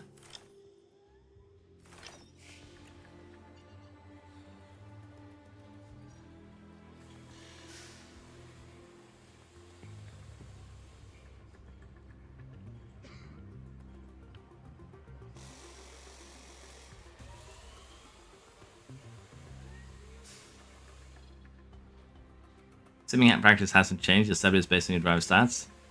I don't know, Lewis, because I've seen I've seen some 90 rated drivers mess up the setup pretty bad. Update on no fuel run. I reset a couple of times for a run where no safety car obviously happened, and we're giving green on lap 34 under 51. Pretty good. That's why staff goals should be a thing, yeah. That's why I want him to do a sim-only series. I think it will be a complete and utter carnage. The AI making stupid decisions, unless of course simming is really good. What little I have simmed so far has been pickup faults, crashes, DNFs, out the wazoo. So you're gonna need to have some pretty decent stuff.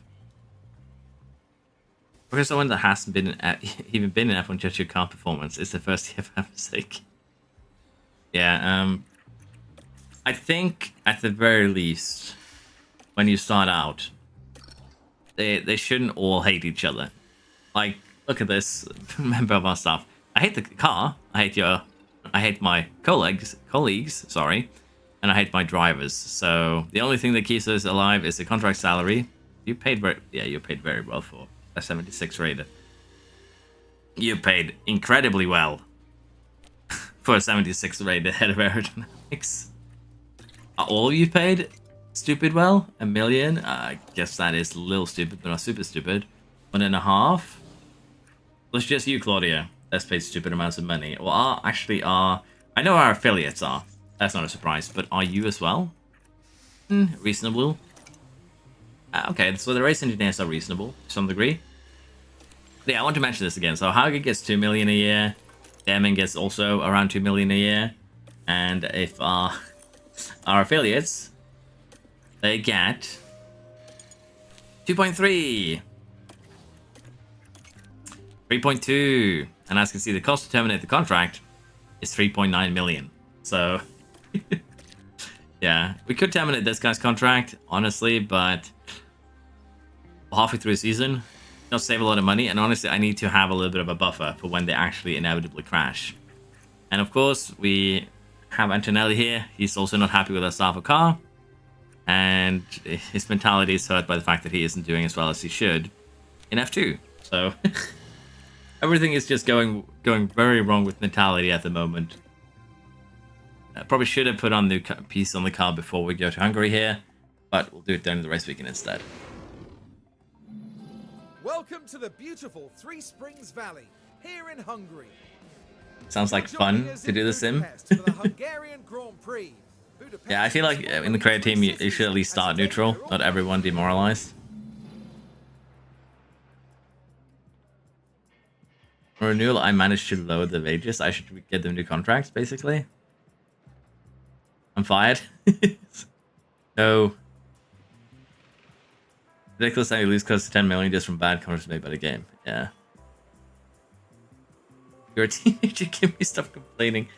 The thing is, I don't understand why affiliates complain about the F1 car, particularly when they're racing in F2. Your focus should be F2, not how good your team's F1 car is, because if you do well in F2, you're never going to drive it because someone's going to snatch you up. So yeah, it's a bit frustrating to watch. But it is what it is. It's a racing game. Not everything can go as expected. I was going to be switching out the... I made a mistake again. I forgot to switch the RS before the weekend, and that is something that we can't fix. Well, you're driving your bad ERS this weekend too, and then we'll switch it out. As long as you actually switch it out before the weekend, you don't get a penalty. So, at least I think. I'm pretty sure, actually. So yeah. Okay, Hungary.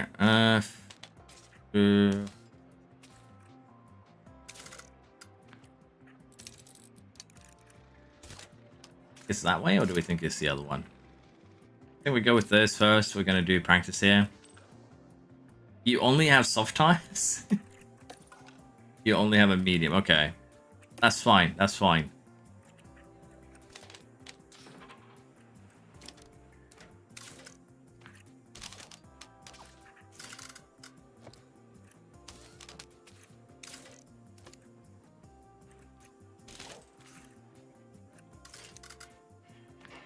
Let's run this to start off with. That should be fine. Like so. Need to run top up, just need to run neutral.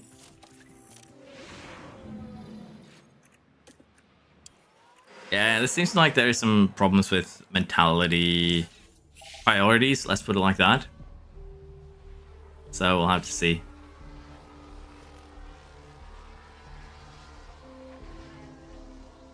I feel like it's more if things worked rather than how they worked. Yeah, that's what I said for 23 as well, Dominic. So it's unfortunately no surprise. Hello, Werner.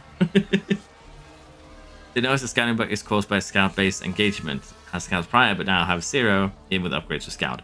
I would assume so. Like, it seems like the scouts get eaten. It seems like your engineers get eaten. So be careful with that.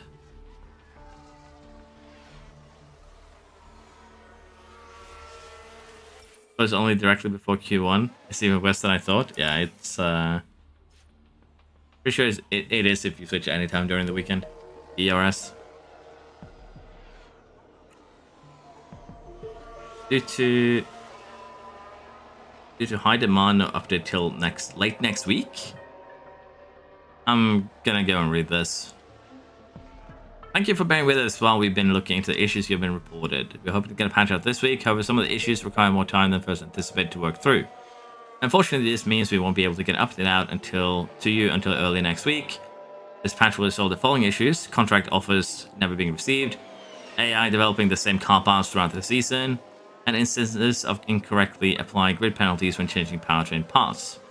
Full patch notes will be released on the day of delivery. We will continue to work towards addressing your feedback regarding the mentality system as our highest priority, updating you when we can. Okay, so basically, they're going to be fixing contracts, the AI development, and the ERS grid penalty early next week, is what they're saying. So maybe Monday, maybe Tuesday. Yeah, scouting bug. It seems like sometimes the sponsor engagement, will just eat your scouts and your engineers permanently.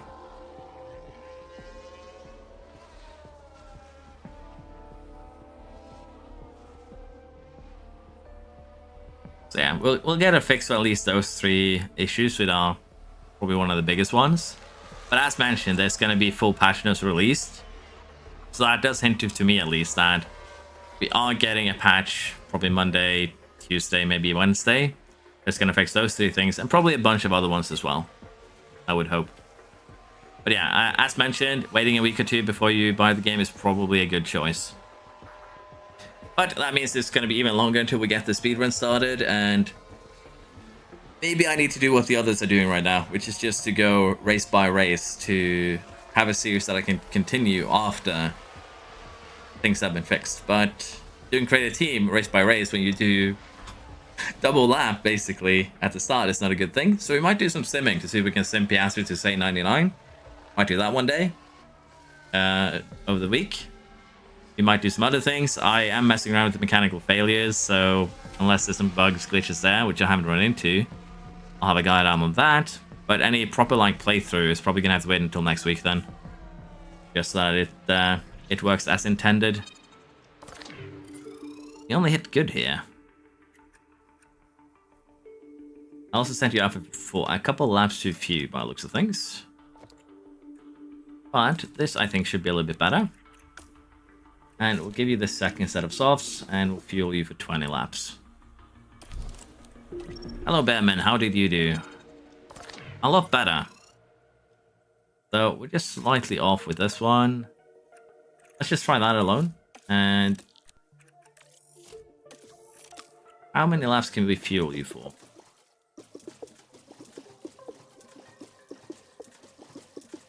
As it turns out, not a lot at all. Oh, never mind. 22. Was it me there, or was I just mentally not available? I don't know.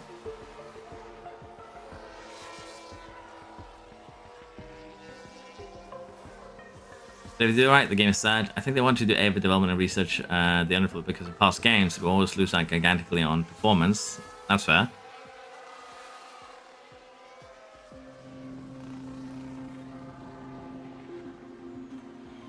The thing is, though, a lot of these bugs were available in the pre-build as far as I know, and there were a lot of content creators that got access a month in advance. If you haven't been able to IR out these bugs a month in advance, then yeah, there's either been some other game-breaking bugs, or the game just wasn't even finished a month ago. It's kind of a weird situation to be in. It could also be that they just have prioritized a different release. I believe they're releasing a new archetype game, which generally has sold a lot better than F1 Manager has.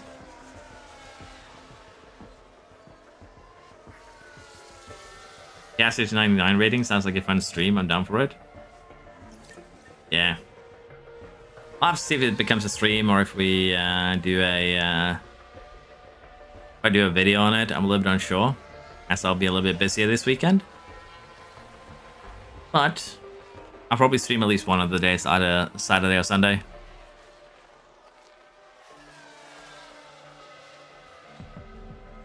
If you go into your staff menu pixel, can you hire more scouts, maybe? See if you have them available there. If not, it's probably engagement that has eaten them, yeah.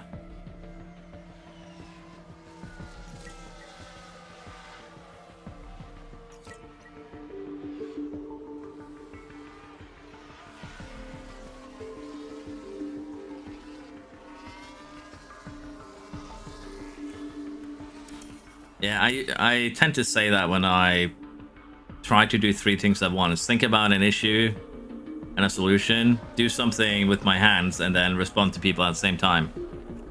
And when I basically stop up, I'm mentally not available.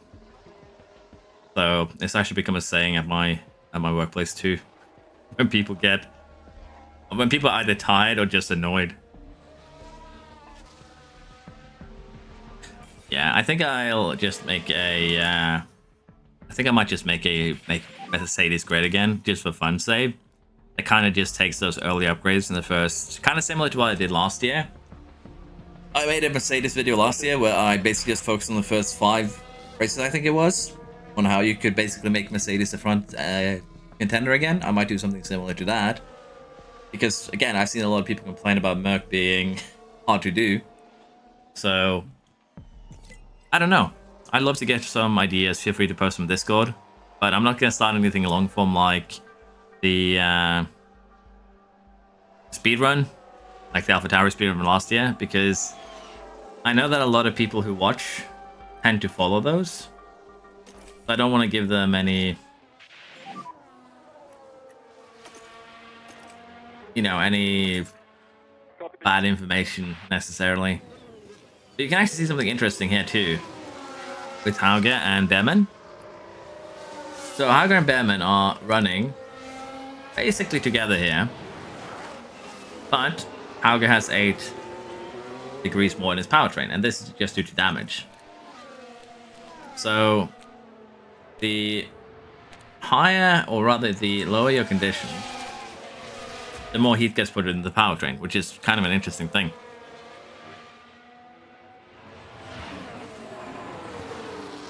I should have said 2nd of August. Here is the bugs that will be fixed. That would be good, yeah. Money management seemed to be rough this year, yes. Maybe I should go a little bit deeper into that. Taking the upfront money instead of bigger payout for racing seems if you don't manage it well. It's going well to here. We're a little bit disappointed with the patch coming next week.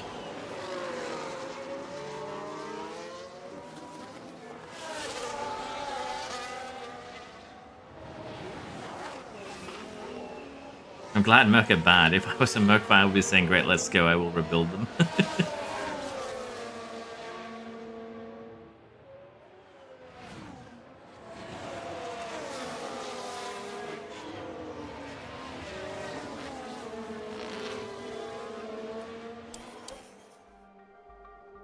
Yeah, so I want to, basically again, Alex and BKK, that is why I'm waiting with starting that series this year. I want it to be something that people can follow and not have two differing results. Like, I could probably still do the same build thing and people would still be somewhat successful. But if someone, say, picks the same team as I do, they're gonna have vastly different performance against the AI later on. So it just doesn't feel good for a kind of guide slash information series like that. The thing is, though, Behrman is actually running a little bit closer as well, but yeah. Main thing though is also damage does seem to increase heat somewhat. It's a weird scenario. Yeah, he was running a little bit closer than Behrman there for the most part, and now it's by knock on. I think Alpine's type of library is pretty neat. Is it worth to put to dry for 3 laps? Depends on how dry the track is going to get. Is it going to get fully dry? Is it just going to get a little dry? What gaps do you have to the cars behind? If you have a decent gap to the car behind where you're guaranteed to get them, then yes, you have nothing to lose. But if you lose like 5 positions by pitting, then you are kind of playing with fire. Unless they 2-pit Opal.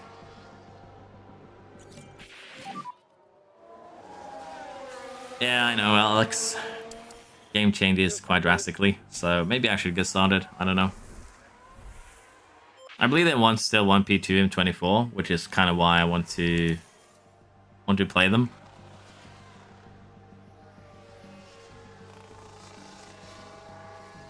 I'm from Norway, Ryan. Probably the best time to get back to F1 Manager 23 and finish off the Alpine Max Weight for Season 2.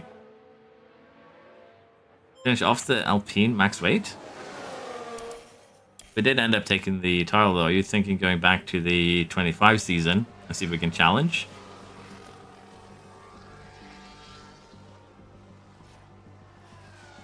Yeah, McLaren, Ferrari hurdle, and it'll be good, Josh.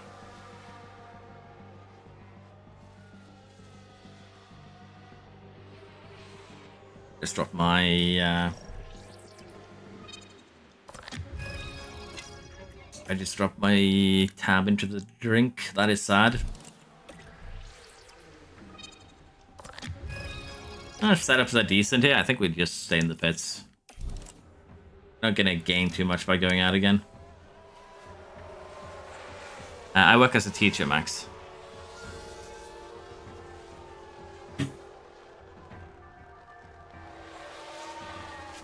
Do I think an Alpine car is good for one of the existing teams because they're so bad? They're slightly better than Sauber, so they're going to be very comparable to running them. Yeah, it could be a good choice. What do I teach? I teach the youngest children in Norway, 1st to 4th grade, so generally I just teach a little bit of everything. Maths, reading, writing, everything really. Yeah, Sauber is absolutely terrible. But in the current patch, you can get a bunch of race winners in Season 1, no problem. Still. Who do I think will replace Ocon and Alpine? I have no clue. Alpine seems to just roll a dice, so it would not surprise me if Schumi pops up somehow. Or if they go the pay driver route. That's actually one team I think I might see go the pay driver route. Particularly after Ocon put them on full blast with how they handle things. That was actually a funny read, I'll be honest. We are supposed to perform well here, so we're going to go ahead and switch these 2 parts. For Hauge, give him a little bit more of a chance. And for Behrman, we'll give him a fresh gearbox, because this is the halfway point of the season, or basically around there. So 2 gearboxes left, should be okay. Let's see if I can not mess up quali.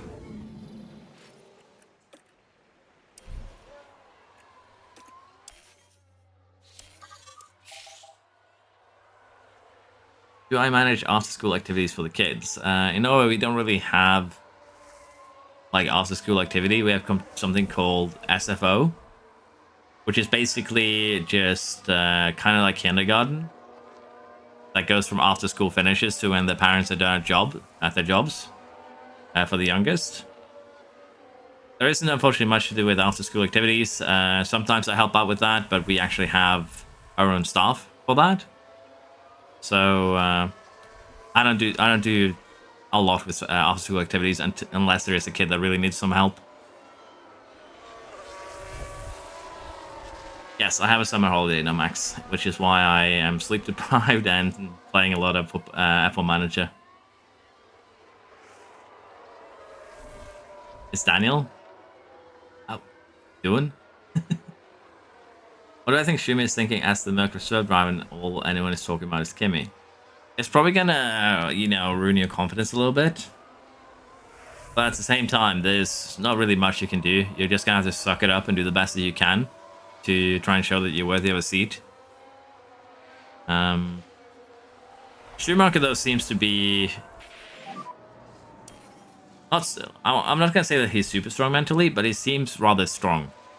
Or at least he's able to put things aside. Because considering how many hard and like just fully destroy wrecks that he did at the house, you need to have a strong mentality to be able to get in the car after constantly, you know, splitting your car in two. I think he's gonna have a really hard time to get any seat. I don't think he's coming back. Yeah, like Josh was saying.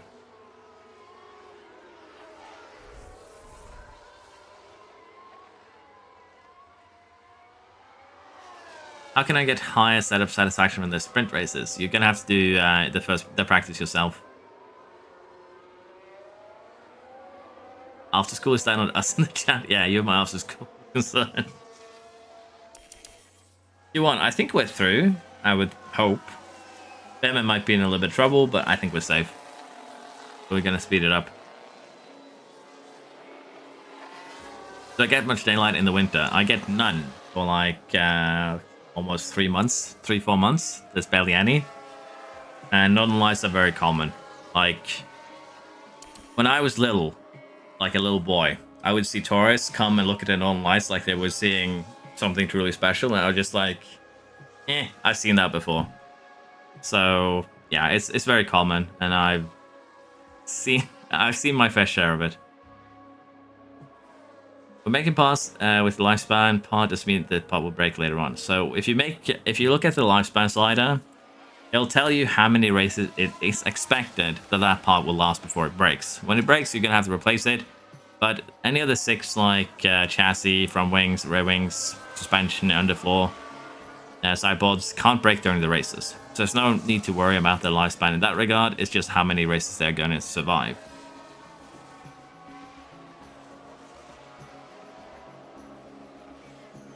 Oxygen not included? Is that what we're streaming next, Alex?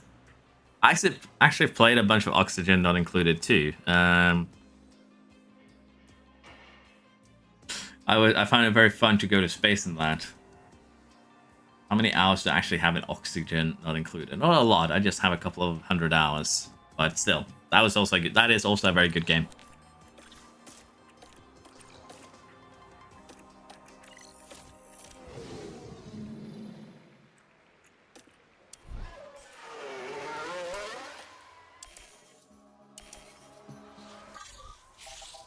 Making the coolant setup in that game was kind of painful, I'll be honest.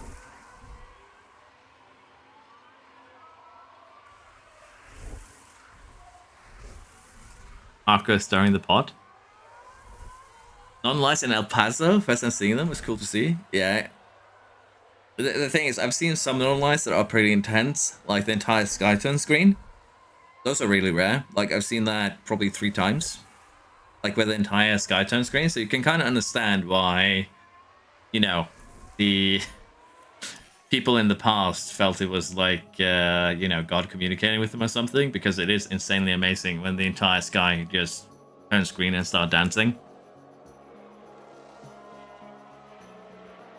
So if you get some really, really intense northern lights, it's actually amazing. I want to play the current save I have, but when I'm barely making money from races, I'm finding it hard to function. Yeah, the sponsorship packages, yeah, it's incredibly important to get right. Who's my favorite driver? I flip-flop a lot, like I've said in the last streams. I support Alonso for the most part of, you know, when Aston was doing well. I think I'm rooting the most for Piastri at the moment. It's just how things are. But I don't really get hung up on favorites and things like that. I have things that I prefer. I change a lot. So I probably flip-flop a lot more than a lot of people like, but it's just who I am. Did they change setups in 24? Not really, Sparky. I don't think it's an intended change, that the setups are just very random. I think it's a unfortunate bug.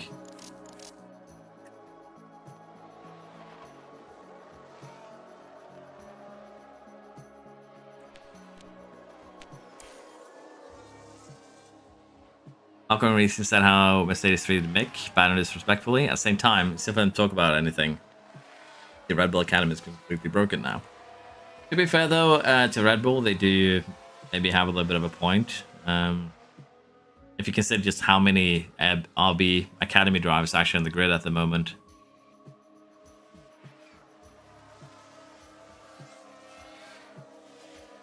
Correct the lifetime's bug for anyone else from playing pits. Full conservative projected fast and full push on my save. We can take a look at that when I make a strategy for this race, but in many cases, full conserve can be faster than full push, just because of how tire degradation works.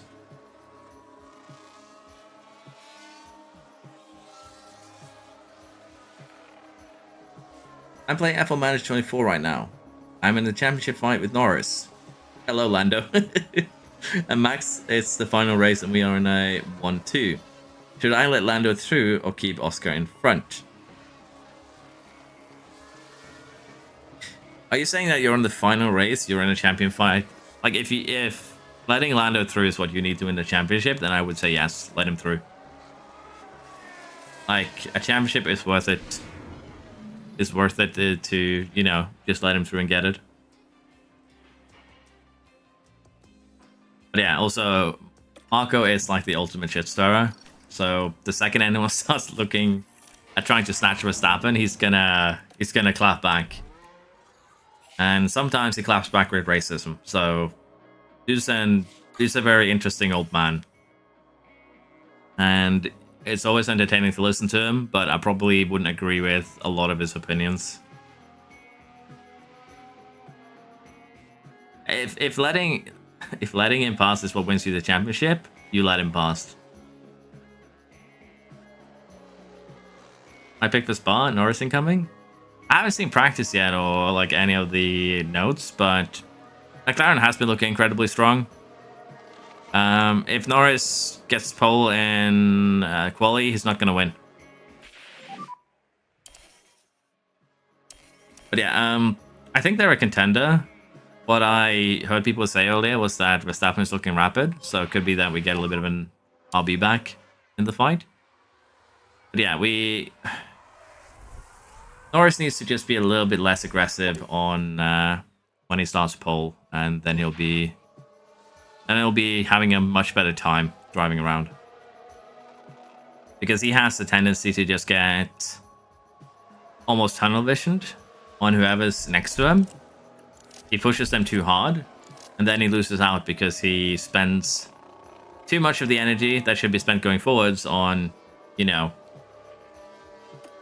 bullying the other guy. So, yeah, Norris probably has a good chance around here, I'll be honest.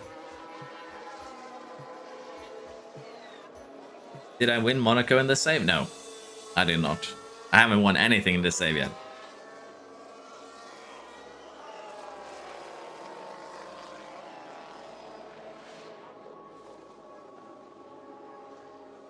Alex P3 and FP1. Clearly it's Albon's day today. He's gonna win. Oh my. You just screw over both of our boys, Beerman. Yeah, sorry. That's a bit unfortunate, but I'll get you in right now. Might have time for one more run. Hauger's done well. He's currently podium, but let's face it, McLarens are probably gonna beat him. We do actually have enough tire here that we can do one more run. It's not all bad. And potentially here we can maybe get Hauger in on a run too if we just push and get into the pits here. Push, push, push. Get us in the pits. Because we actually have the best pits box to pull this off with too. Gonna be close, don't get me wrong, but I think we get him one more run here for Hauger, and Behrman might get a little bit blocked here. But I can't really turn Hauger up, unfortunately.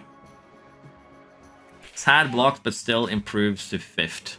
Not the worst ever. And unsurprisingly, the McLaren improves as well. Yeah, that could be. Are we going to have another, like, Verstappen middle of the pack to first in Belgium? Is that what's going to happen? The cultural left foot. Hello. Craft team is doing well at the moment, yes. But like the Ferrari, Red Bull, and McLaren, they're just too quick for us. We're basically fighting for 7th and 8th most of the time still. Which is probably going to last until the end of the season. There's not much we can do about it. But yeah, there was someone that was saying something about how conserve was faster than full attack. And it can be. And I want to just show you an example. So if we take, say, this, particularly on soft tires, if we conserve here, we're going to save a little bit of time. But we're not interested in looking maybe like so. If we do this, we're going to be faster. But the fact that you just burn up your tires so quick is going to end up with a lower race time in total, which is why we don't really attack on anything other than the hard tires. So in my case, softs, for most part, are going to be best used light or standard. Could even, instead of doing them conserve, just as they are, just last a lot longer, 20. And they also have a tire advantage to start off with. So, you do you, but generally the reason why attack isn't as viable as it was in the earlier games is because degradation is a lot higher in 23 after a patch, and also in this game. So even here at Hungary, as you can see, if we want to do an attack stint on the hards, we're still going to have to do mediums on standard and 2 light soft stints. So you're very limited now in kind of what kind of strategy you can do on high deg tracks. Particularly around here, even if we go... The thing is, we could probably change things up with a hard stint, run it standard, and move things a little bit around here, and maybe even go faster than if we went full attack, because we can cut out a stint. So if we can keep temp into it, it would probably be, this would be faster than running an attack hard and an extra set of mediums. So again, that's around the strategy view. You can do a lot with it, and you can find a lot of interesting things. I think we are going to do, however, the... this actually seems to be an interesting strategy, I'll be honest. How much quicker is this than what I just set up? Because it looks fast. It looks fairly fast.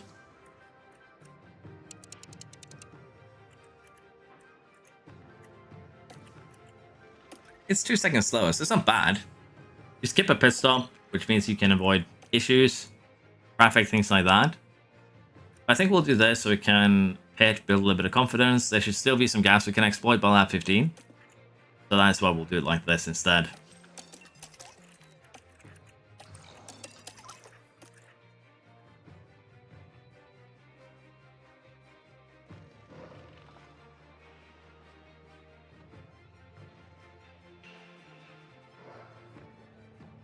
Let's see, I can finally play 21 on Switch, yeah.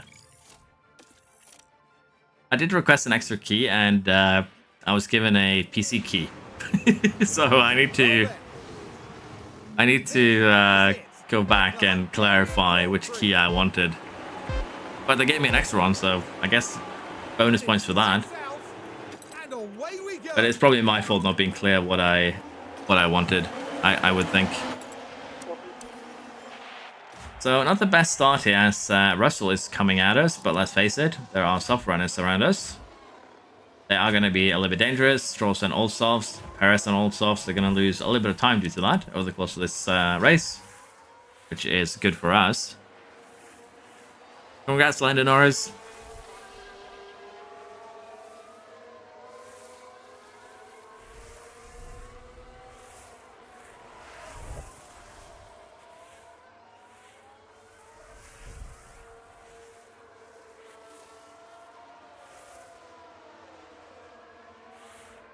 Hey, Aaron.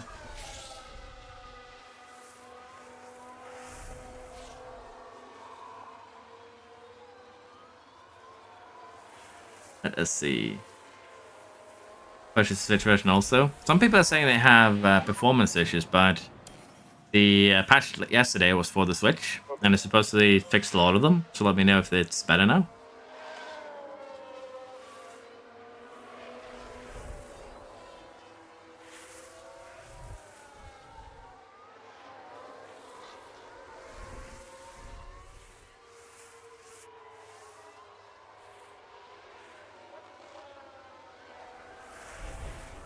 We've got a yellow flag here. Show it a spin. Not really going to affect us in any meaningful way. But we are kind of settled in here where we wanted to be, 7th and 8th. Again, we're going to struggle to beat any of the 3 teams ahead of us. I think at this point we can speed things up a little bit as we have another lockup. But that is actually helping us as it is creating some of the gaps that we were looking for.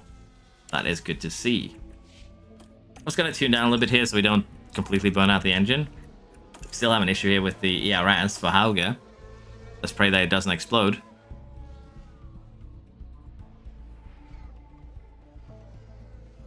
Loving F1 Management 4, playing on the second channel.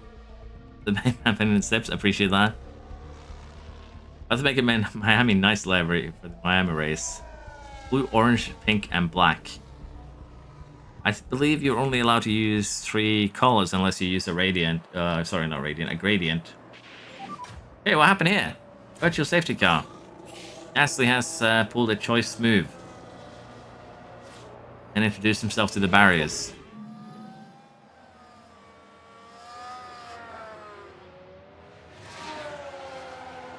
Best time, Max, to send your drivers out during quali. Basically, I just send them out towards the at the start, and usually around the 6-minute mark. Gives them a chance to get a run out, and if it goes badly or they get blocked, I can call them in and send them out again. Did I get that right? If I propose a contract, there must be an immediate answer. Yes, there's currently a contract bug, and that's basically how it works. If you don't get an immediate answer, you are not going to be able to sign them at all. So you can have to offer a contract, and if they don't accept it on your first attempt, you are going to have to wait until the patient gets back up, and then you can go for them again. You can win the title and still be out of seat. To be fair though, Tahil, you can probably do something with the gradients, because you have the bottom to top gradient, front to back gradient, and the radial one that goes out from the middle. So you have some options in that, and you can by gradient you can pick 2 colors. So you could probably mess around a little bit with that. We can actually maybe jump in and take a look at that after the race here. Paris has a mechanical issue. Maybe we can snatch 6th place as Hauge is suffering. Let's face it, he is suffering a little bit because of the fact that he does have the damaged ERS. So it's my fault, 2 races in a row, I've screwed this man over.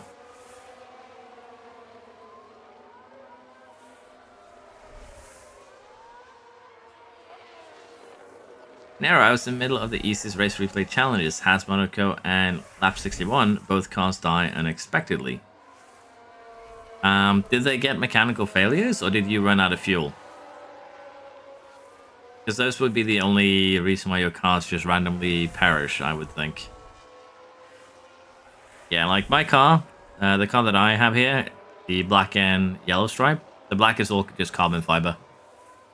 Yeah, Hauge's definitely suffering at the moment.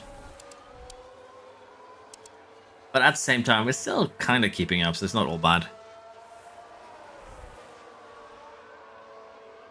And if you're in a car running conservable race, it's really good for engine wear, I found. Made about 6 races before I hit the yellow percentages. That's good.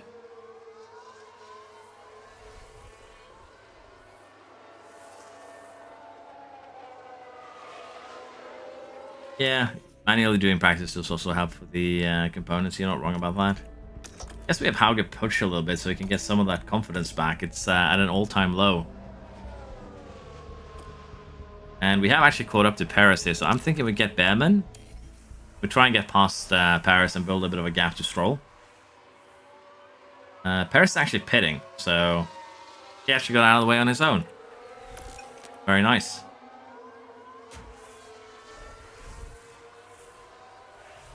We are going to come a little bit backwards, back against the soft runners now. Some of them are going to start suffering. But even then, I don't think this is going to give us back all that confidence, because look at that. I think we've gotten overtaken 5 times, maybe, tops, 4 or 5 times. And with that, all other hopes of having any confidence has perished.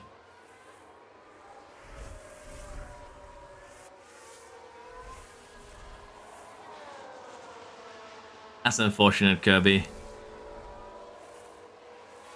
Hungary is so put in my career. Well, in this case, Hungary is struggling because we've, not changed his ERS at all. Yeah, copy. That's on me. I'm currently winning the championship with Sargent and Crawford, the All-American lineup. Nice. What season are you in? The first one? Is a 2 push lap trick working this year too? I haven't given it much testing this year, so you can try an outcast. Oh, who was that? Was that Alonso? Alonso with a bit of a lockup. Turn 9. The brakes couldn't cope. Just unable to control the car by that point. Well, he didn't really stop. So again, I love that. Huge change there where, screw ups isn't the end of your race.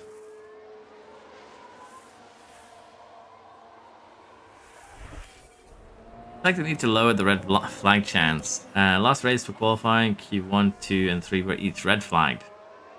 I was the only person who laps, and the CPU stayed in the pits. That sounds excessive, but has the AI switched any drivers for, lower rated ones? Because it sounds like you might have had 3 times Charles Leclerc in that quali.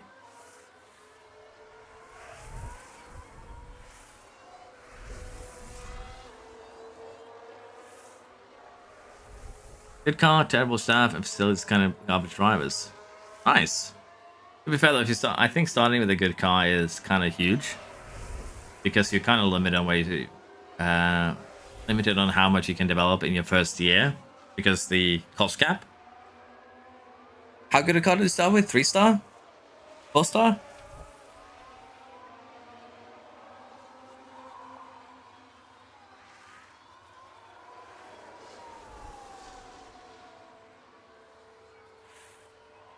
Like how is getting back into it a little bit. So far it's looking good, and I think we can just sit back and allow things to go for a little bit here.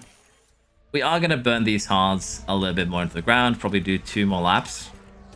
I'm thinking, just so we have a little bit more to go on the mediums and the softs in case we have, lockups or other incidents.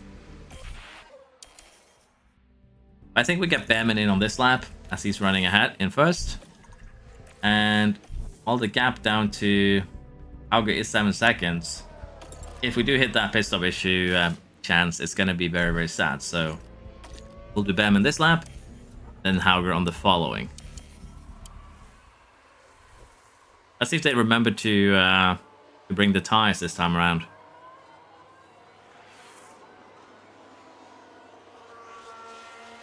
Just got recommended a no-stop strategy. I assume that is a wet strategy. Slightly slow, but still a good stop. This is out in 8. And Paris is on another set of soft tires, so he's gonna struggle towards the end of this stint. Honestly, I probably should have checked here. Is it better to do this? Run them light. About the same, so we could actually run these soft, mediums on light and then go attack towards the end. Would actually make us quicker than if we just run them standard for the entire thing. So let's heat them up and then make a choice.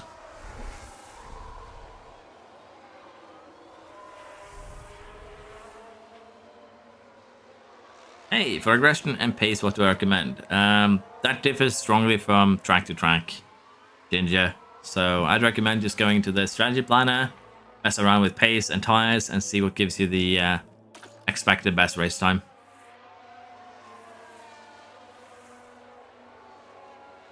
Yeah, softs on light and conserve is actually probably a little bit stronger than it is supposed to be. I'll be honest. To be fair though, like the soft state, if you don't do that, it just disintegrate on most tracks within 10 laps. Have I thought about making Audi somewhat online? Yeah, but I'm probably gonna wait with making any like longer length series until at least the first patch is out, when they fix car development contracts and the ERS issue.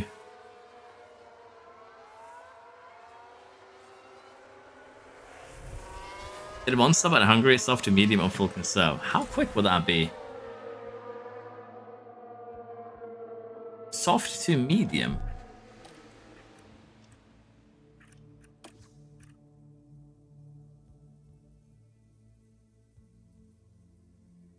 You must have run them down to 20% then, unless you have drivers with way better smoothness than me.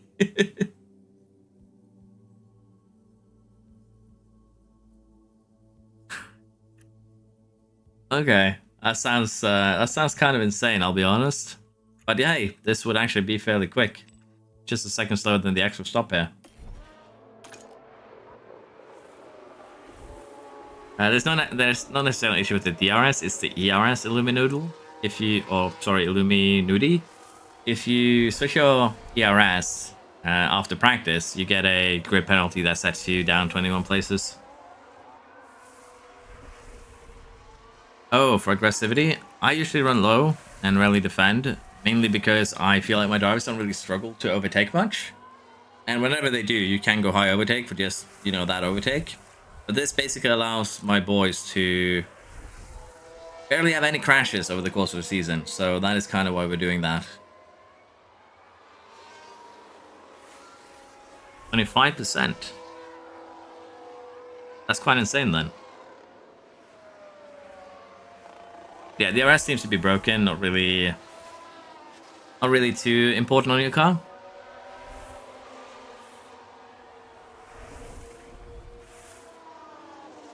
YouTube streams are so annoying. Every few minutes I get a bit of lag no matter quality, and chat at times randomly doesn't work anymore. Sorry, hamburger.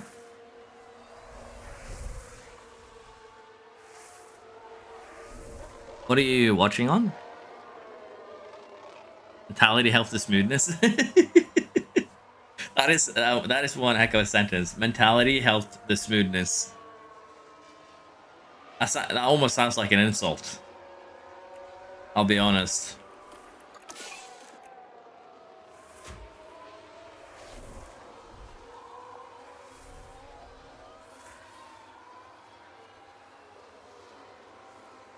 On the phone, it could be. Are you using the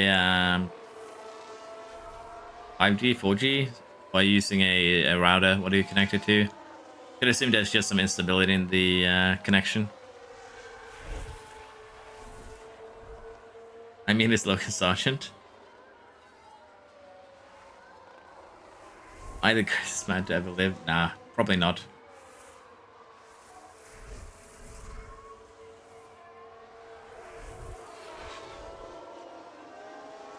But at least I have the insight to say that I'm not.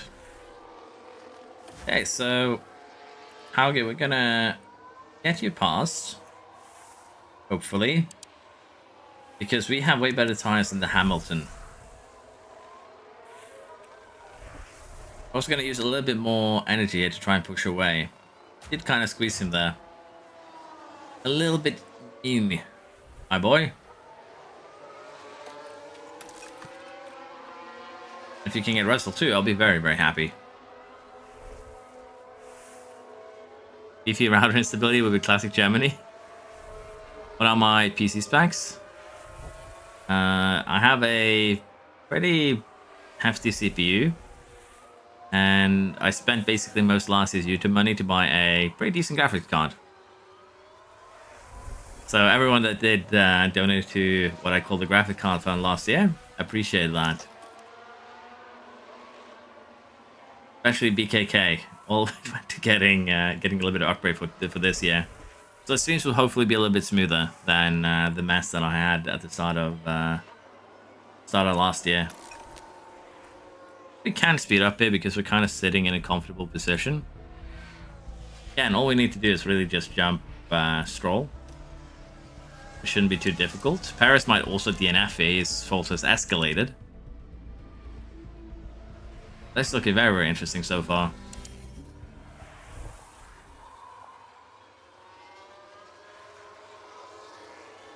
Saying he's now enthusiastic and has more like 90 overall. Yeah.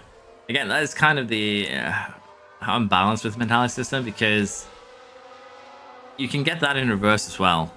If you lose a bunch of stats, but you can also just take a very, very average driver and turn them into Verstappen. Although Verstappen is in his own league this year's game because he too is enthusiastic. I do not have a Patreon, no. I probably should make one, yes, but for now I'm just sticking with YouTube.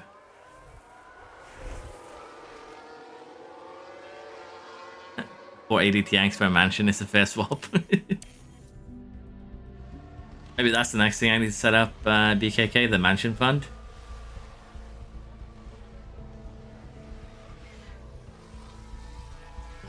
If there's anything that I'm going to save up for in terms of gaming, it's probably going to be a wheel and pedals.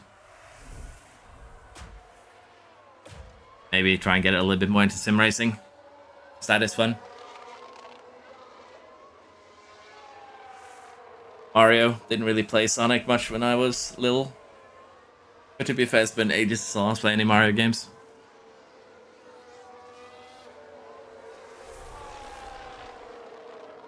I'd like to see Verstappen and Norris together on the team someday. That could happen.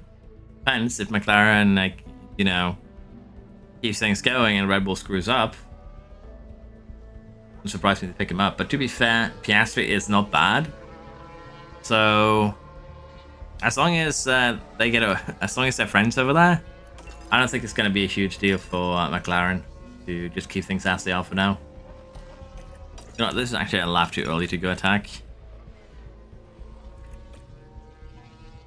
Oh, no. We're just going to burn up these mediums, get on the fastest offs. Let's go. And with that, we're also going to give Hauger another dose of push, push, push. Get past Russell. Hey, why is that every time I want to push a Mercedes? Well, most of the time they just run into the pits. They run away. Verstappen and Norris would end up like Lewis and Nico. And down in the pits. Oh, that's a slow one. Yeah.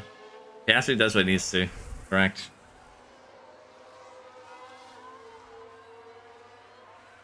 I think we're gonna get Mercedes Civil War Part 2 if Verstappen goes to Mercedes. Now that Russell knows that Hamilton is leaving, he's gonna be the big boy, and then Verstappen comes in and shatters his dream. Russell would not take that in a calm and collected manner, I think.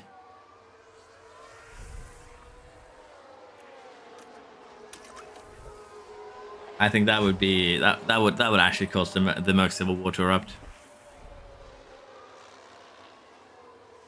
iRacing, maybe you'll find Verstappen sim racing team.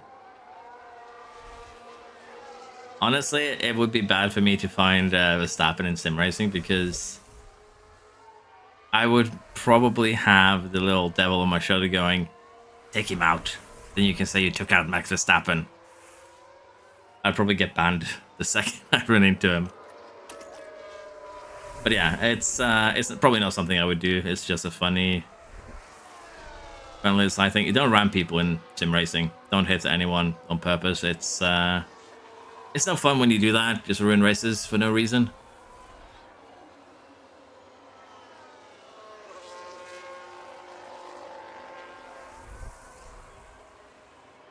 Cares what Russell thinks?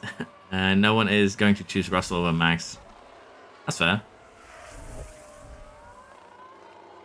Verstappen in the current McLaren will win by 30 seconds.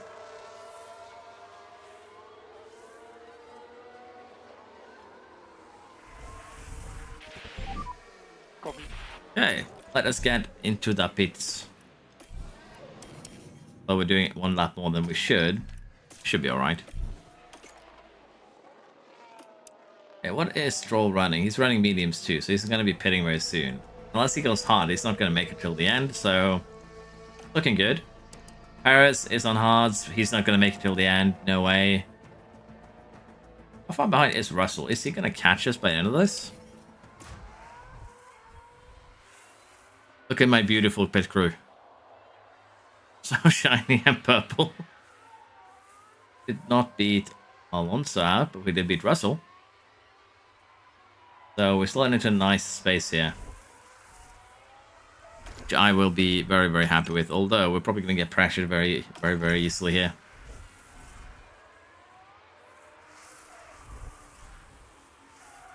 The one stuff didn't go well. Piastri's gearbox decided to go on strike. He's looking to win though. Yeah, the gearbox seems to be the component that actually costs you the most time if you get a fault on it. Let Piastri pass.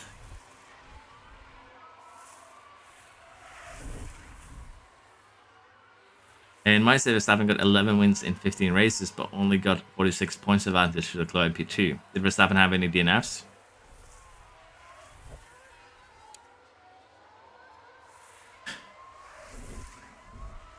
A lot of fighting happening right now between Behrman, Russell, and Alonso.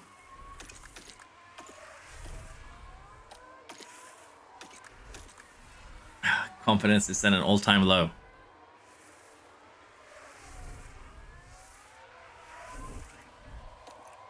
I think we have enough energy that we just deploy and get Russell, because Alonso just got out of the way. Unfortunately, we didn't squeeze Russell there, so he didn't lose too much time. But ERS is a powerful force of nature. We already have gotten a second on him, and we barely used any.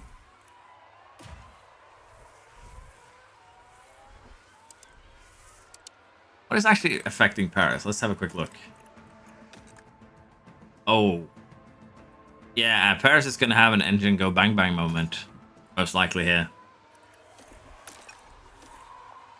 That's going to be interesting to see if he actually does. Where is Stroll coming out? He is coming out behind us.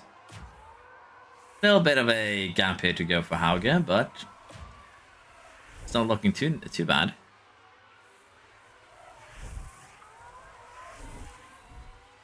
One DNF for Max, 0 for Leclerc. I do wish we had more control over the driver to stay behind and attack based on the DRS lines, as they love to overtake just before the DRS line. Yeah. Like, having another button here that just says use DRS to attack, so they don't overtake going into a DRS zone, or like before the DRS line, would be nice to have. I don't disagree with that. So, how are we looking last time? So, Hauger is doing quicker than Russell at the moment. He's also running quicker than Behrman. Then again, Behrman is in a little bit dirty air from Paris. Wondering how quick Stroll is at the moment, so let's speed up and take a look.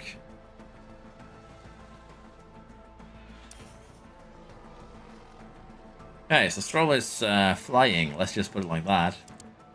He's on fresh softs, he's on fresh hards, and he's flying. He's almost the fastest man on track with the exception of Piastri. Is he going to make it till the end, though, with those? They're going to be absolutely destroyed by the time he gets there.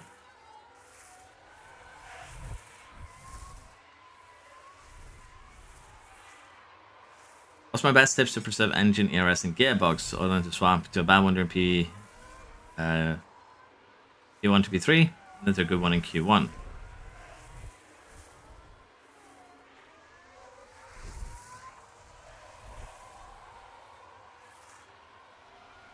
Basically, try and run conserve under fuel, I would think would be a good idea. Try and avoid pushing your fuel when you're in dirty air and with high temps. Other than that, you could probably benefit from taking manual control over practice, but again, if you're using all the components, it doesn't matter. There isn't really too much you can do. Get engine cooling up, run conserve as much as possible, and that's really about it. Try and avoid being in dirty air.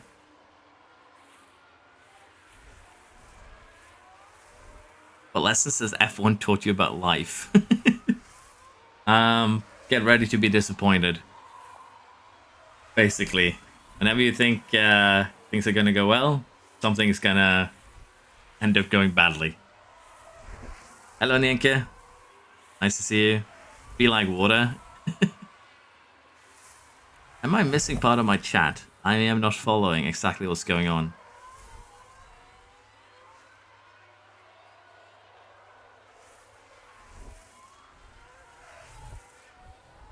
And there's been a slow pit stop. Hey, we actually got past Paris. So the ERS ballast assist. Mike Takumi actually wrote a pretty detailed guide on it on my Discord. But basically, what his findings are is that as long as you micromanage your ERS, it's probably best to have this off. He only really recommends keeping it on if you are manually using deploy, and not really using it if you're running neutral like I am now. Doesn't really have any effect unless you're within a second of a car. So Do with that what you want.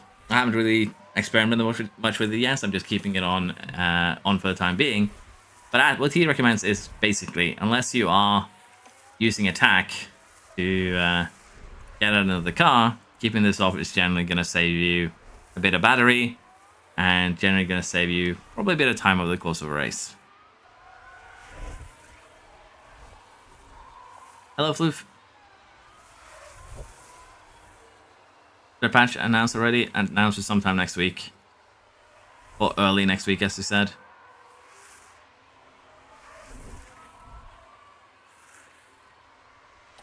Yes, we need to use energy here to get Hauge by, so we'll do that on the next lap, unless he just, you know, gets it down into the corner somehow. Take that. But this is what happened. Now here we are tackling turn 3. It's certainly inviting. That's a nice overtake.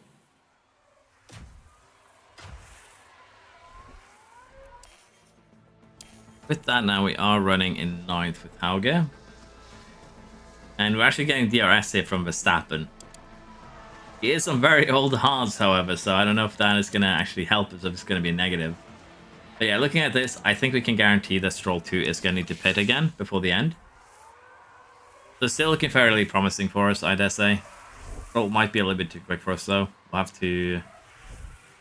to wait and see.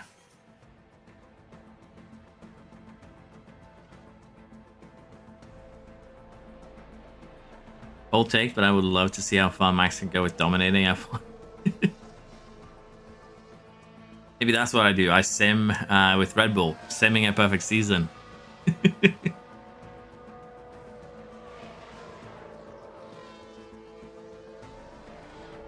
Yeah, they're planning to fix. They guarantee that we fix contracts, the AI development, and also the issue with the ERS penalty. Other things were also coming, but we would get the full patch notes when the patch released early next week.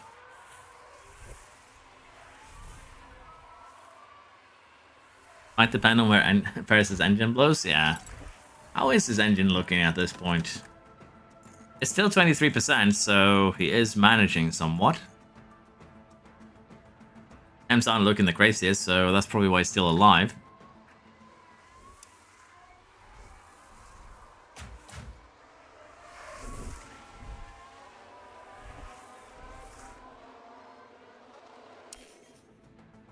Yeah, currently we are looking to be in a fairly good position as Rick has a little bit of a lockup. I think this is when we just run full attack until we pit.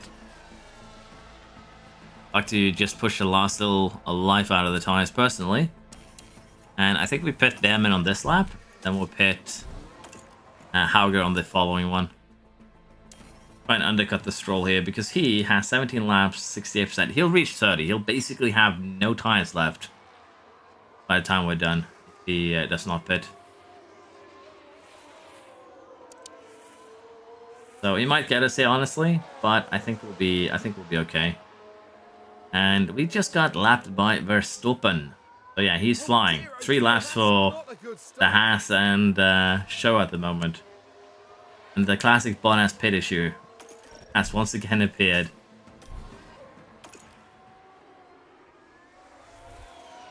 Hello, Pana.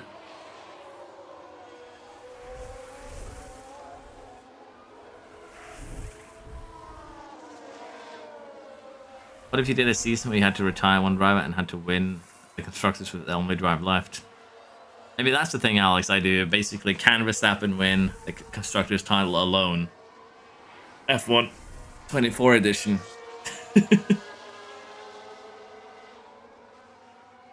Honestly, it's a good idea. I need these challenges while we wait for the patch. Like fun one-shots, so that wouldn't be too terrible.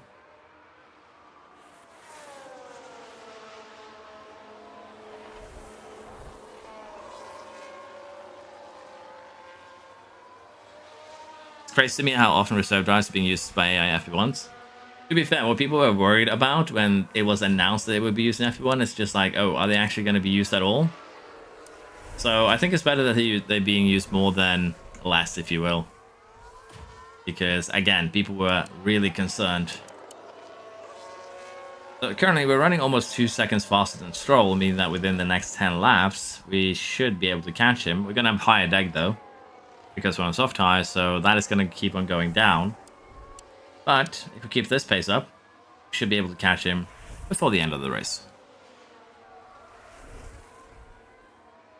By driver penalties, do I mean the glitches when you take new paths? Yes, it's only for the ERS that you actually get punished though. You can switch engine and gearbox as much as you want.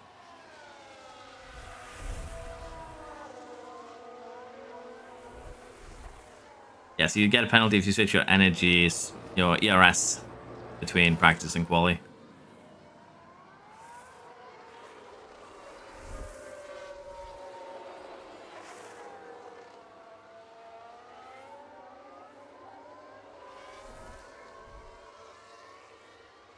Yeah, affiliates on sprint weekends probably shouldn't be a thing. I agree with that, Alex.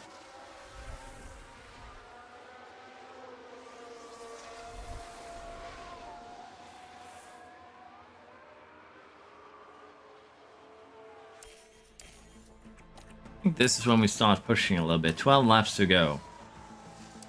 Lemon is still gaining, but it's gone down to just 1.4 seconds. 1 point... Oh, that's a little bit more than just 1 point something. Yeah, we might be able to catch Stroll here by the end. It is looking doable. For Hauge, however, he's going to have a hard time catching Alonso and Russell, but at this pace, he'll just barely get there by the end of the race weekend. By the end of this race. And with full energy, we also have capabilities of pushing if we see the need to get up behind. So it's definitely looking promising here that we can get these guys. Bit of a shame that Hauge can't get, a better position. And it's also a shame that the game thought that we were pretty quick around here. Because we had better hopes. Seems like it's not going to happen at all.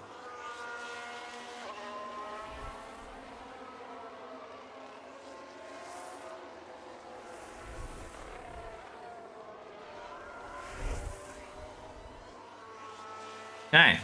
Demon is catching. Hauge has caught. And we're going to need to clear Alonso quicker so we can hunt down Russell and Perez. The Bearman... It is just getting close enough to Stroll to attack. He's still doing 22s, so he's still getting slower. Which is good to see. With that, we're basically there.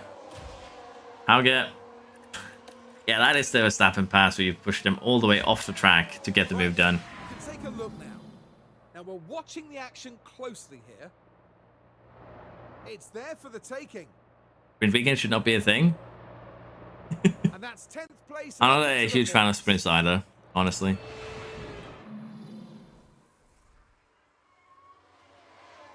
I know if it's a bug, but my car is meant to be the fourth fastest, and I'm just getting overtook so easily, and race pace is terrible. Is it car performance that tells you your car is fourth? Because it's telling me that my car is 20th, so I wouldn't trust the race performance screen too much if I were you. It doesn't seem to be reliable. It seems like it just equally takes a average of all your stats. So, of course, some stats are more important than others for race pace. That is causing a little bit of an issue. Yeah, they all went to the Max Verstappen school of overtaking. Put the man in the gravel, and then pull a second ahead. I think we're getting closer where we're going to start attacking with Behrman. We are kind of just loitering behind Stroll at the moment. Yellow flag. Please don't be a safety car. And here we've got a yellow flag. It's just started spinning. Nothing too serious. Stroll is pushing more now. And we still have a bit of a tire advantage. So I think 2 laps before the end is when we start pushing. We still have a lot of energy. We still have tires that we can, run attack on. So I think we can still catch him.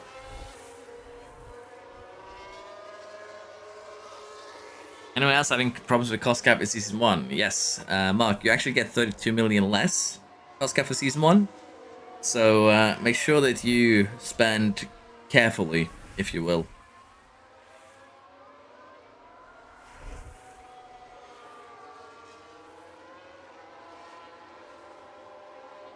It's a fourth of the track. Okay.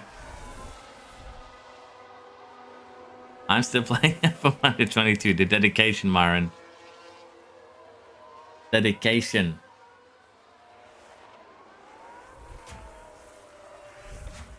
I'm actually surprised that Paris's engine has not gone bang bang yet. I think if we had the capabilities to just park in front of him and get that heat up, we might make it happen. Oh, he's getting there. It's getting hotter. It's playing with fire now. Yeah, I think this is when we start pushing. 3 laps to go. I should survive that. We've also been lapped, so in reality, not as many laps to go. But let's get started on doing a little bit of hunting. Hey, Paris's engine go bang bang. He's farting on us. Behrman, get past Stroll before the safety car pops out. And I mean get past, not take out. Although Paris is probably just going to jump into the pits now. Which solves that issue. As Behrman just sails past on the straight. But yeah, Paris got into the pits. His engine did go bang bang on the last lap. And that gives us 6th place. But again, that's basically what we can expect here. The top 3 teams are just so quick compared to the rest that it's kind of insane. Even with just the underfloor and suspension upgrades. It's kind of funny. And with this, we shouldn't really have anything to worry about. The main thing is just keep Stroll at an arm's length. And with Behrman having energy, that should be a no-brainer.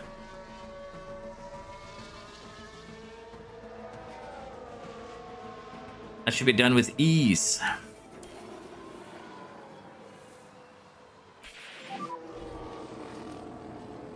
I've seen a lot of creative aggressive strats to help with your race. I don't know, actually. I still mostly do the same ones that I do, where aggressive strategies are basically just the hards, maybe the mediums. But on tracks like Baku, I can imagine they would be very, very strong. Just haven't gotten there yet. Let's be honest, it's time for you to get good. Yeah, it's only so much I can do with the limits of drivers and cars, to be fair. If you give me another 30 million to spend on the cost cap, maybe. A 7-car crash in Japan. That sounds quite insane. But still, we get 12 points here, and that is actually a huge, huge, huge deal for us. As 12 points brings us 10 points closer to Mercedes. So maybe if we play our cars right, we can get Aston by the end. But forget any of the top 3. They are just untouchable at this point. I'll be perfectly honest. But we're making good money from our race targets, so I can't complain.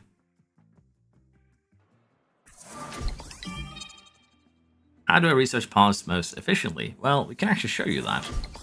Because we just finished our race, as apparently our entire staff is in the process of leveling up. So, the way that you want to do your research is that you want to find the paths that has regulation changes. In our case, it's the side pod. And if you hover over, say, the drag reduction, you can see that in our case, we're losing 30% of our current drag reduction. So, if our drag reduction expertise is 30, and we lose 30%, we're going to end up losing 9% out of that 30. So you want to find what it gets hit the most, and generally you just want to maximize the sliders for those things. Of course, for our side pods, the drag reduction and the airflow middle is going to be more important than, say, the airflow front. So probably for the first research, we'd probably do something like this. Then maybe once we've basically made up the drag reduction and airflow middle losses, we might start focusing a bit more on the airflow front. Now, if you're curious how you are looking compared to, your current expertise, the easiest way to find that is if you go into your board, Rules and Regulations, and here you can click on each part and see how much of your current expertise you're actually losing. So, with our current expertise, we're actually losing 11.79%. That is 30% of our current. Same for the airflow front, and same for the drag reduction. And here also you can kind of see that on the chassis. So, there is ways to see what you're losing and where it's come from. And you basically want to just place your research sliders to nullify that, or whatever you want to have better going into next year. So it isn't too complicated.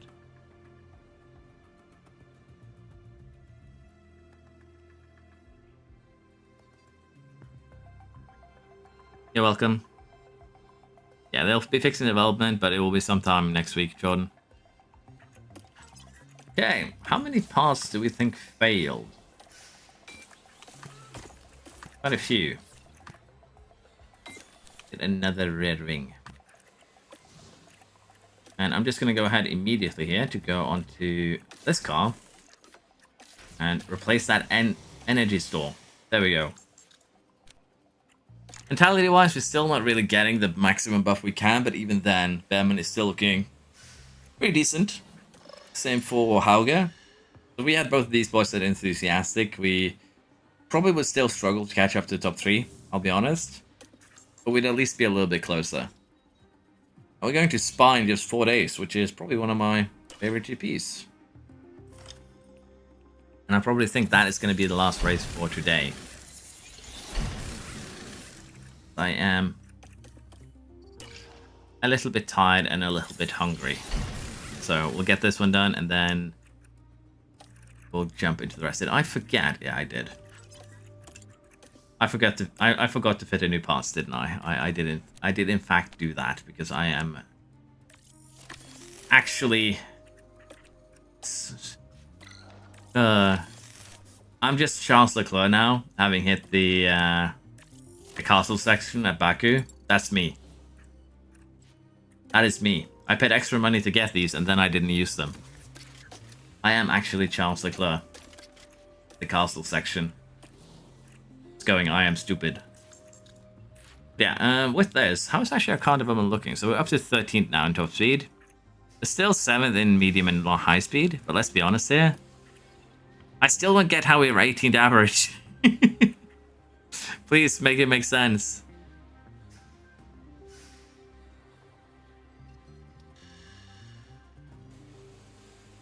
Just happy we was nerfed. Hello, Kieran. Yeah, it is what happens. We just have to live about it. Am I worried about the cost cap? I am indeed, because yeah, that's not a huge number for half the season remaining. So we might still get into a bit of trouble here. But I think the board loves me enough that it's not going to be a huge deal. I pray. And if they do find it to be a huge deal, we'll just have to use older parts, older spec. Because let's face it, we're just trying to survive at this point. And honestly, I think if we reach a point where we have breached the cost cap and has to use older spec, we'll just sim through the races using literally whatever parts we have lying around in our warehouse to get through it. Because at that point, it doesn't really matter. Honestly. But yeah, let's head to Spa and see if we might catch Mercedes. Honestly though, the best strategy for your first season is probably just going to go and get this 9th or above. Like, that would be all we needed to do. We're probably going to beat this one, the points contender one as well. Which should give the board a little bit more confidence in me, so I don't get fired for, you know, breaking the cost cap. But definitely we have gone above and beyond, and if you wanted to actually develop your car more efficiently next year, getting 9th and just researching once we are safely there would have been the best bet. Probably wouldn't do wonders for our mentality, but it would do wonders for our performance next season. The only benefit of being lower ranked in terms of the car performance is the fact that we get a lot of money very easily. About 20 million. This weekend, we're in Belgium. The young drivers develop quick. Most drivers seem to develop fairly quickly then in this year's game. Have I found more bugs? Not necessarily today. Hello, Jeff. I checked the finance section. I'm a little bit... I'm sorry, I'm a little bit late for that, but we can take a look after the race weekend, for sure.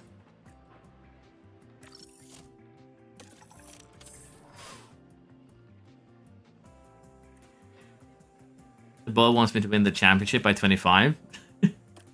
Well, that's easy. Just do it. I literally started with a 2-star car. You went 2-star and the ball went, you better win next year.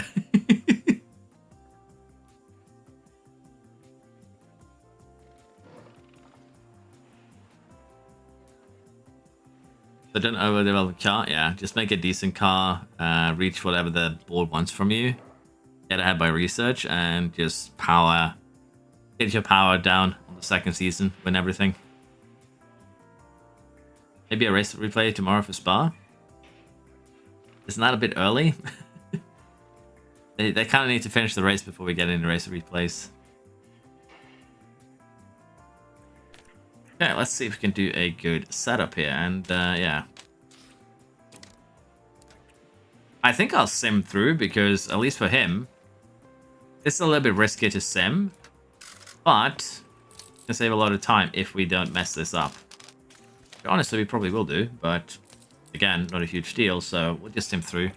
They're close enough that they should have good middle ground there on where the best setup is. So I wouldn't be too worried. Might have found a bug. I'm retaining affiliates, but they're unhappy because they're being replaced. that sounds silly, Floof, but yeah, that does sound like a bug. Just screenshot that and send it in. Sponsors mode is really good. I'm using it. I'm probably gonna end up using it too at some point, but probably gonna take a little bit of time. What is this insanity I'm looking at?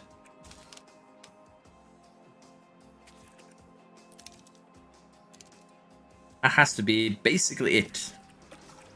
Okay, so we did not sort out the cornering, but we figured out everything else, which is basically good enough to figure out where the cornering should be, usually.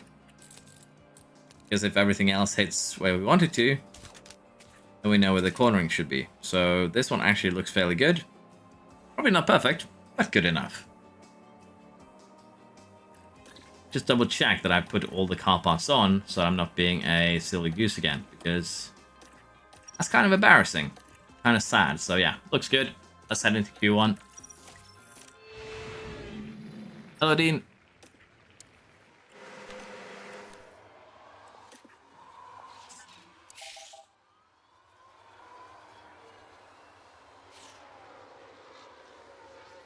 Hopefully a video coming next week. What are you hoping for, BK?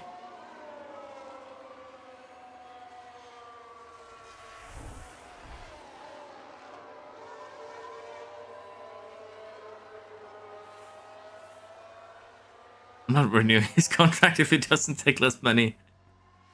Oh, to be fair, there's a lot of drivers who would take less money to get a new contract.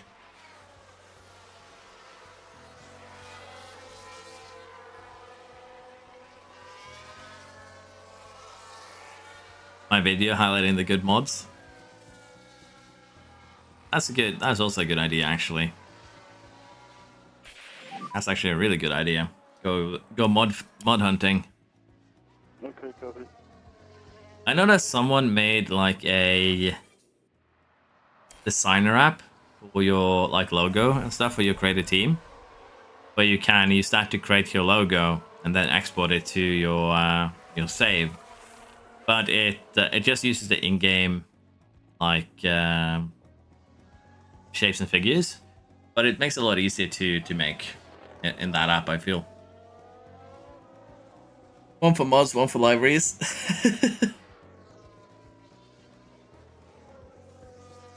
Honestly, that is a really good idea to make while we wait for patches. Like, I'm gonna go just hunt down on Reddit best libraries, best logos, the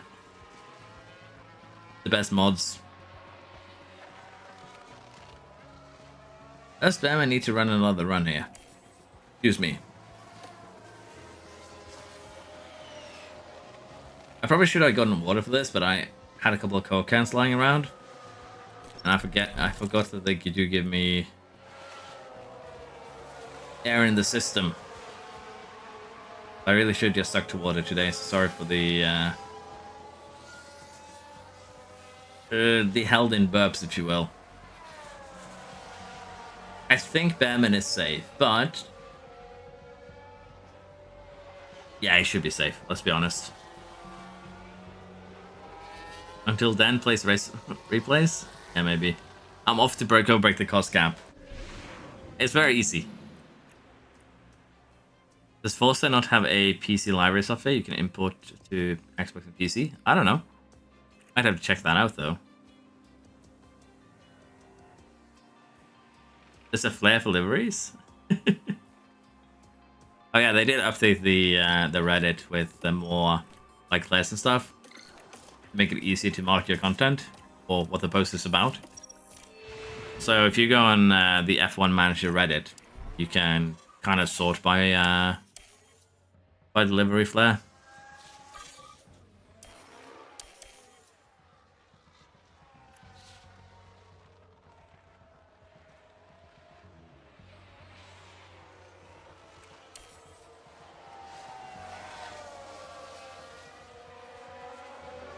Love to see what will happen to my career without the contract fixing. I could probably save scum enough that we'd get contracts running, because that's basically what you're going to have to do. Because otherwise you're going to get soft lock if you go to the end of the season. Because again, contracts are being absolute bastards this year. So you do have to probably save scum come 1st of December. Make sure you get your contract sorted so you can actually survive. And I think we're going to have to actually switch tires here to survive as well.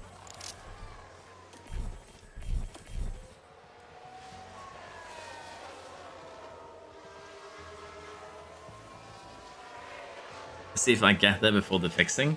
The mentality is currently based on the car with stat regardless of average right now. I wonder if it's more beneficial than the balance part in the first season.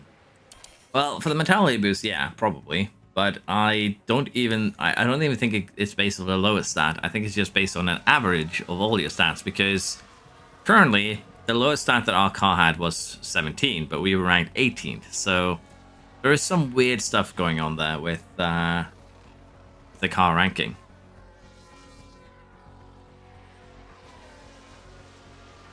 Thank you for posting that link, BK. We have a red flag.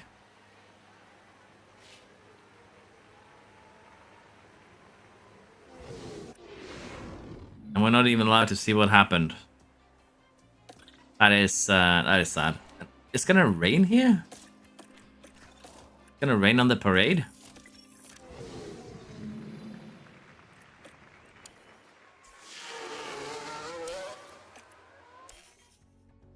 Is that no one accepts the immediate option unless you treat him like the Max Verstappen. Well, that's the thing, Lee. You can still do like the 28-day option, but just or 21-day. Just do it during the summer break when you actually have a long stretch where no races happening, so you can sim up to that date. Basically, just proceed up to that date, see what they say, if they accept or not.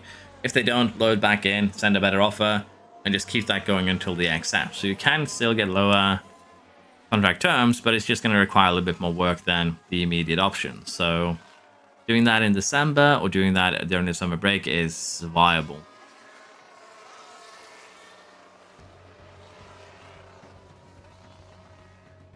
How do you get some drivers into P4? Just luck. We developed a car that is basically just cornering only, and P4 isn't really where they belong, so we'll get pushed a little bit further back. We're basically 7th and 8th. We're actually where we belong right now.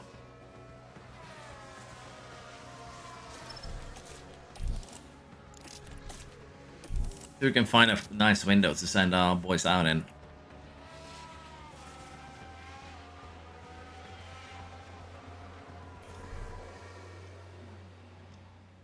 But they get sick of waiting, right? The thing with the contract bug right now isn't really that they get sick of waiting. It's that whenever you counter offer, they don't reply to that. So you can still do 28-day contract offers, like 28 days to respond. But if they don't accept, you're gonna get the counter offer thingy. So you still need to accept on your first offer. But 28 days still work. You just need to find a nice break in the schedule where you don't have any races, unless you're planning the sim races to get them. But they don't really get sick of waiting until you make the counter offer itself. So it does work to do 28 days. I've tested that. It's just you need an immediate reply from them. Like they need to accept on your first offer. That's it, basically. Let's see here if we can find a nice window. I think we sneak out behind Norris and ahead of Piastri. That should work. Let's see if we can get better than 7th and 8th here. Yeah, basically, when they respond to you, it has to be they accept. It can't be send a counter offer because it's a counter offer that is bugged currently. Which also means that the AI is struggling to snatch up staff and drivers, really.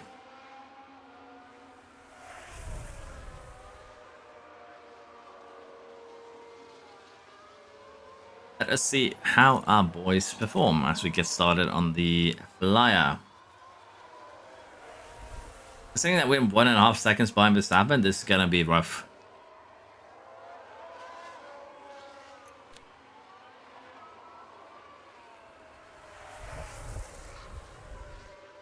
Well, we start off with the green sector. How about Behrman? He does the same. Maybe we can improve past Hamilton. I have no idea where Sainz ended up. He's out and about.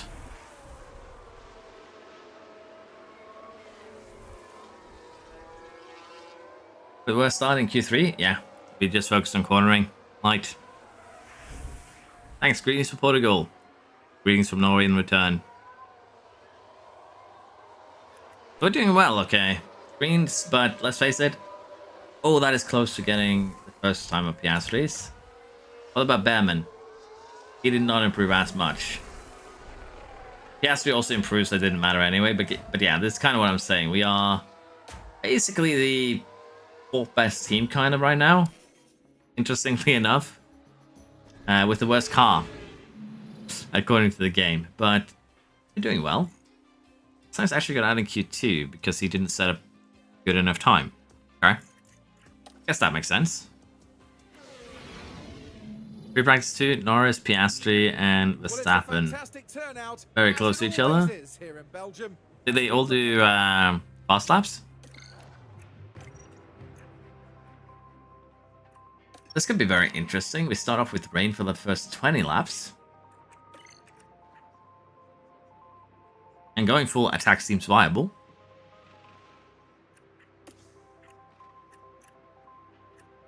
I love that these are supposedly 1 minute and 43 seconds quicker, but that's just solely due to the fact that they are strategies that don't use the inter, but you kind of need to with the rain. So this is probably going to be quicker than anything we can do with the hard tire. Yeah. How about a soft tire? It's not really going to survive till the end, and it's going to be very comparable. What if we do double soft on aggressive? Would actually be faster than running the medium tire. So we could actually do something like this, and then run a attack towards the end of the stint, and still be really, really quick. So we'll just leave both options on the table. We'll decide once we actually get to that point. What if we do? I see the medium here, which makes me curious. What if we do something different and do this? Be 14 seconds slower than the base strategy. Okay, so we don't really want to burn down the medium. I would be 14 seconds slower because we moved this 3 steps to the right. That's why. Let's compare this to 2 soft tires on aggressive. Rather standard. And see if it's similar. Okay, so this would be faster. We might actually go for an attack medium immediately after we pitted for the wet tires. But yeah, that's kind of what you can do if you're uncertain what strategies are working. If you can run attack sets, just set up different strategies. You know kind of when the wet weather is going to disappear. Just compare them against each other. Yeah, we might switch that out. For now, that we'll just keep both of these on the table. Then we shall decide once we actually get to the situation at hand. I do believe I remembered to switch to ERS, and I did. So for once, Hauger's actually going to have a good car for the race itself. So let us see how this goes. And click this back, because when you switch these settings, sometimes it will revert to your previously selected strategy. So just keep that in mind. Just double check after you get your settings in that both of these are correct. Then we go to Belgium.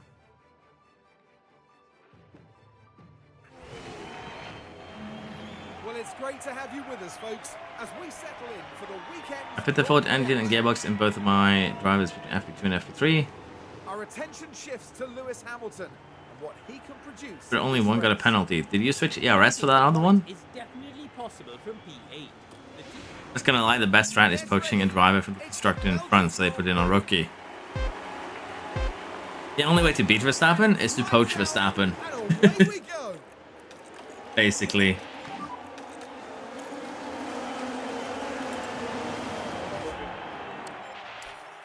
Not the world's best start here, but Hauger actually gets Piastri and Perez, so he had an amazing start.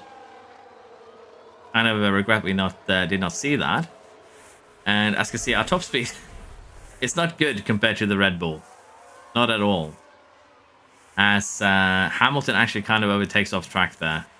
Punish him.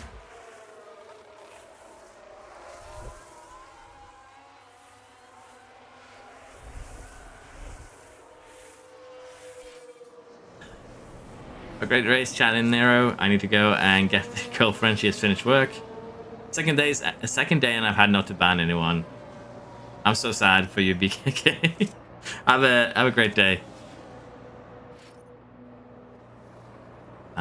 Could be that you've picked up a penalty in quali hamburger or a penalty carried over from last race. If you get like basically if you get a time penalty in the last race and you don't serve it or DNF during that race, you're actually going to get a position or get a placement penalty in the next race weekend. You can just put them in the showcase roof and I'll have a look there. Hauger's actually doing a good job keeping Hamilton at bay, but they are starting to struggle a little bit. Still lap 20-ish is when we're going to pit, so we're fine with going full attack. Now the interesting part around here is that you can actually use ERS quite a lot. Like, you can have full push for many laps because it's so easy to harvest even while going full deploy. So many harvest corners and your ERS is generally going to be very, very fine just going full push. You can see that we harvested 1.2 megajoules, over half of what we're allowed in the first corner alone. So yeah, generally you'll be very fine just pushing for a while. But we'll put him back to neutral now and try and save a little bit compared to the rest of the teams.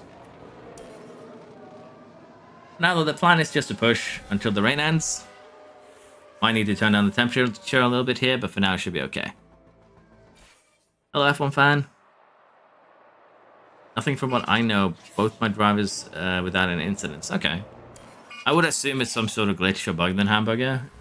If you didn't touch the ERS, and both of them were your fourth allowed engine and gearbox.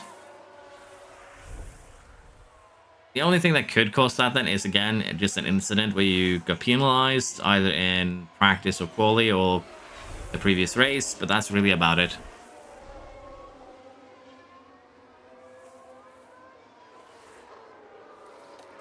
We are running these tires a little bit too hot at the moment, so we're going to tune down to aggressive for a few laps. Now with Inters, I don't really want to go over the maximum tire temp because that's when you really start to struggle with high degradation. And running aggressive should be enough for us right now. Particularly also as the track 2 is drier than you really want to see with Inter tires, so the degradation is going to be even higher due to that. The one with the penalty got put last. Okay, so there shouldn't be an incident or anything like that. It's basically a component penalty for some reason. I would assume that's a glitch of some sort. Hamilton just pick up a damage his underfloor. I know that's pretty prevalent here in Spa. If you run over a curb and then you pick up underfloor damage. Show did it on his first lap when I was messing around with Sauber. Yellow flag. There's a yellow flag now. Why is it always Heading you? down the straight. That's the moment they lose it. And I wonder, could they have done anything about that?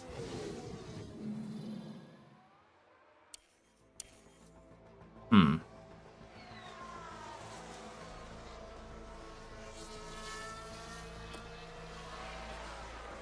I think for now we just need to speed along here and survive the wet area. It's actually going to come quicker. We have a safety car. Gasly and Albon this time. Now we're through the last turn here. Dangerously close to each other. And there, the cars make... A yellow flag is either Sergeant or Show. I'm sure. Well, at least there was no minor damage, so they're not going to take out anyone else later on. But yeah, the question here now is, do we actually take advantage and pit under the safety car? I don't think so. I don't think anyone else is going to pit, and even if they do, we'll be okay. You guys really have heated up your tires. Honestly, this at a level where using a soft tire would actually be faster. What is Sergeant and Hulk going to do? Let's need to go full conservative before we burn to the ground. 66mm. It's supposed to go higher and then just die out. But at this pace, the tires are going to die way before that. Let's see what the top teams do, because if they pit, we might try and do the same. If they don't, then we can't really expect many of the teams behind us to... Yeah, we're going to have to stay out here. We're going to lose too many positions if we pit.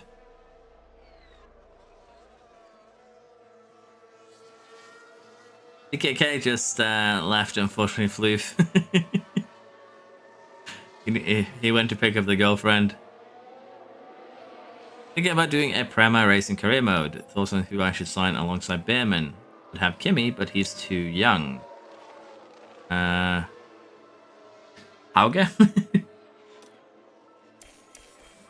I don't know, do you have any other young talents that you're looking forward to seeing, Xiaojin?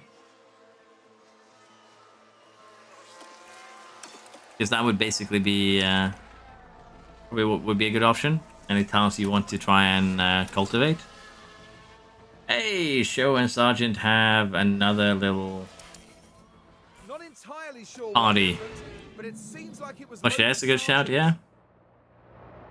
I miss BKK. How do you get around the contract glitch? Honestly, makes it so difficult to play at the moment. Basically, save scumming. So, ratio. Save before you send the contract offer, and if they accept on the first try, then you're good. If they don't, you're just gonna have to go back and try again. So do it during the summer break, doing during at the end of the year in December, at the beginning of December, you should be good. The fact that we have DRS enabled in a rain year race is quite insane. We go back to pushing here. It's still a little bit early, but it should be fine.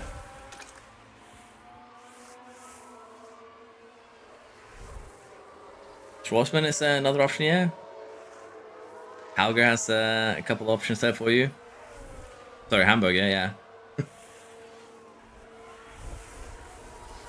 Yeah, it's literally the only like real way you can get that done, Horatio.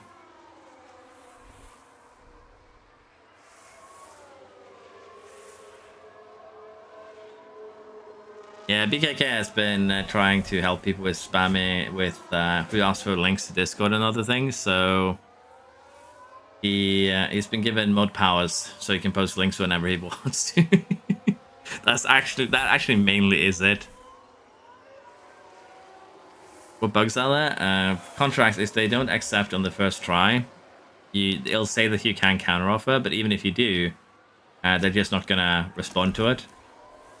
The AI isn't developing properly at the moment. Like, they will only develop underfloors and suspension. And ERS, if you switch it, you'll get a penalty, even if you do it from practice to quali. So there's a couple of annoying bugs, but they are supposedly all going to get fixed. Well, the ones that I mentioned anyways, early sometime next week.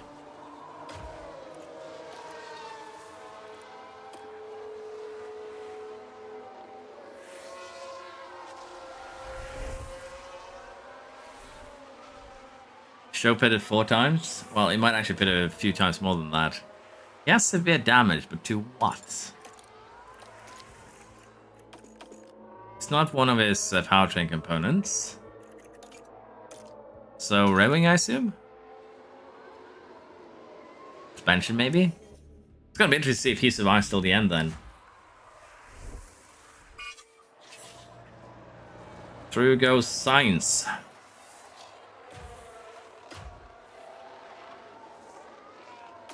To be fair, all we need to do is survive lap 16, 17. The weather has also, you know, the safety car has also changed the strategy a little bit here. Because now we're going on to the tires a little bit earlier. This still seems to be fairly viable. We could also switch things up a little bit like this. Seems to also be kind of quicker, actually, so we'll do that. Probably do that for both cars then.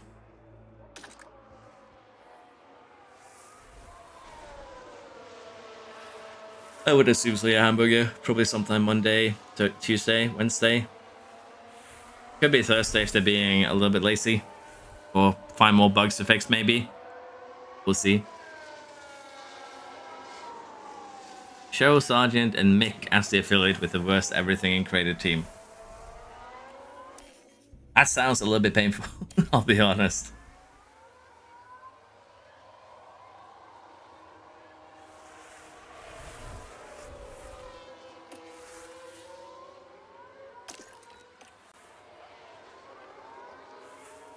I think what I'm going to do next time, since we kind of know that we are not going to be getting anything in particular out of this save, is that we're going to speed things up a little bit by just simulating the rest of the season. Because we don't have any more upgrades coming. We don't have the money to get any more upgrades coming. The best thing that we can actually do is simulating the rest of the season and get started on our second year and just see if we can be more competitive then. And honestly, I do believe that is the best that we can do if I'm to stream more to keep it entertaining, because the next 10 races so we're just going to be trundling around in 6th and 8th, somewhere between here, and it's not super exciting, let's be honest. We want to develop a car that wins.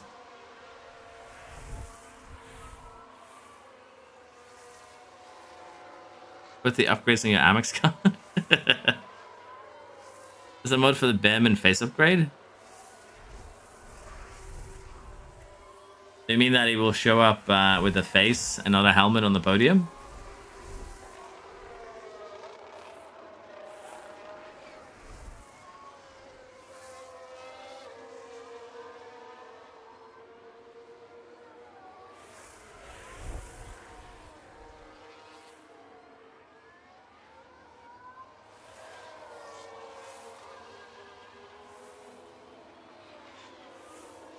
Heinz is being annoying.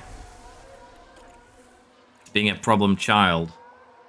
I think what we do is actually save a little bit of energy now. So when we actually pit, we can go for just a full attack out lap.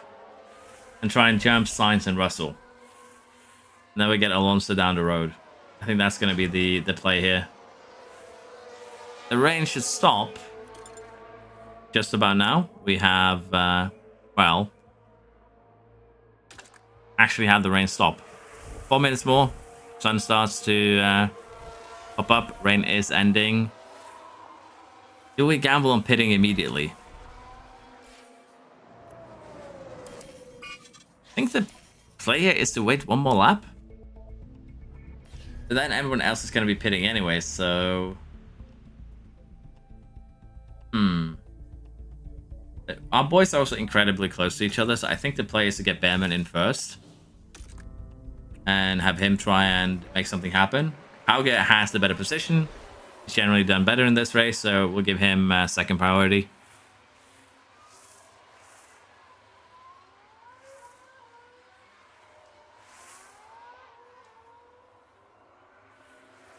Only concern is that we might get held up a little bit by Bottas. But I think we'll be fine. It is down to 80 now, so we kind of did pit in a good spot. And for Hauge now, we're going to just push and get into the pits. And for Bearman, getting past Bottas here is going to be very important in actually making anything happen. Bottas is still being a bit problematic, so maybe we send him in a lap too early. I'll be perfectly honest. Because we should be pulling away a little bit quicker than this. No one else has opted to pit just yet, so again, maybe we're a little bit too early on the trigger. We'll see.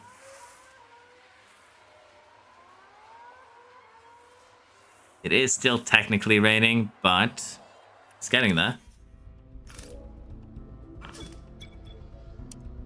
So the question now is, we want to jump Sainz and Russell. We have 40 seconds with Hauger, or basically 20 seconds. There's been a hold up. Magnussen with a pit stop issue. If any one of them has another issue, then we are good to go. We have already gained a second on Sainz. Last lap, Sainz did a 53. I assume they too are going to jump into the pit. They did. The Merc's going to kind of double stack now. They should be good. They have a huge gap between them. So everyone is now in the pits. Let us see how many of them we get. So both of them got pretty high up here, and we should be getting Russell as well with Behrman here, I would think. Oh no, that's a Energy is a little bit of an issue right now, but we've definitely made the undercut work. We undercut both Russell and Sainz. That worked out beautifully. Now we just need to catch Alonso.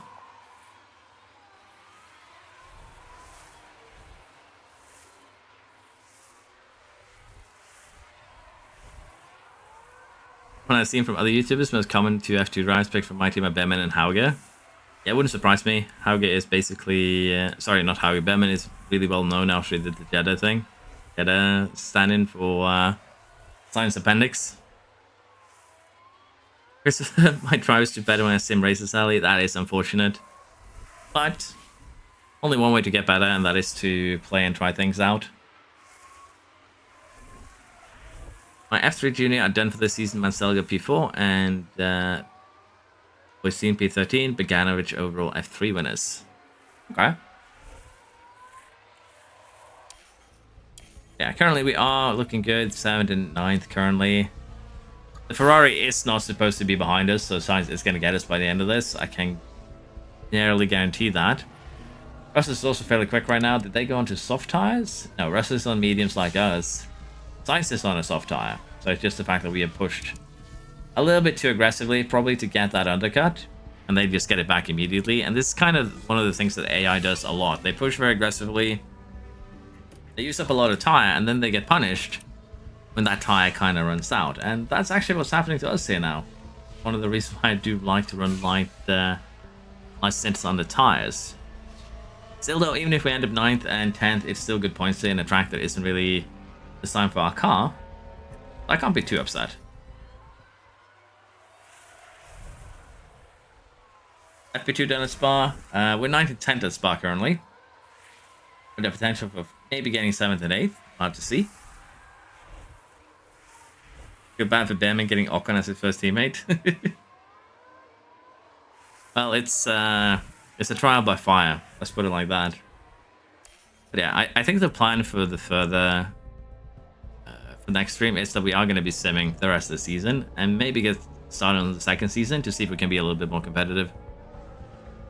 Because right now we are just going to be loitering around 7th to 10th. We aren't really going to be able to do anything better than that because we have run out of money. So that is the current state of affairs.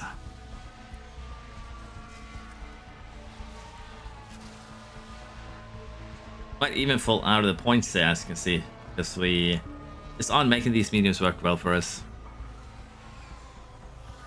On to McLaren in F2 or in practice. Is Behrman still on Ferrari ticket to eventually replace Hamilton? If they're getting him a seat this year, I would assume so. They want to give him some experience, evaluate him, see if he actually is a potential, Hamilton replacement in the future. So I guess we'll wait and see. It's going to be... I don't think he's going to have a too easy of a time, I'll be honest. I think also what we do here is that we go attack right now. We use as much of these mediums as we can. And we go in a little bit earlier on the soft tires. We run them light and see if we can recover these potential points positions of ours.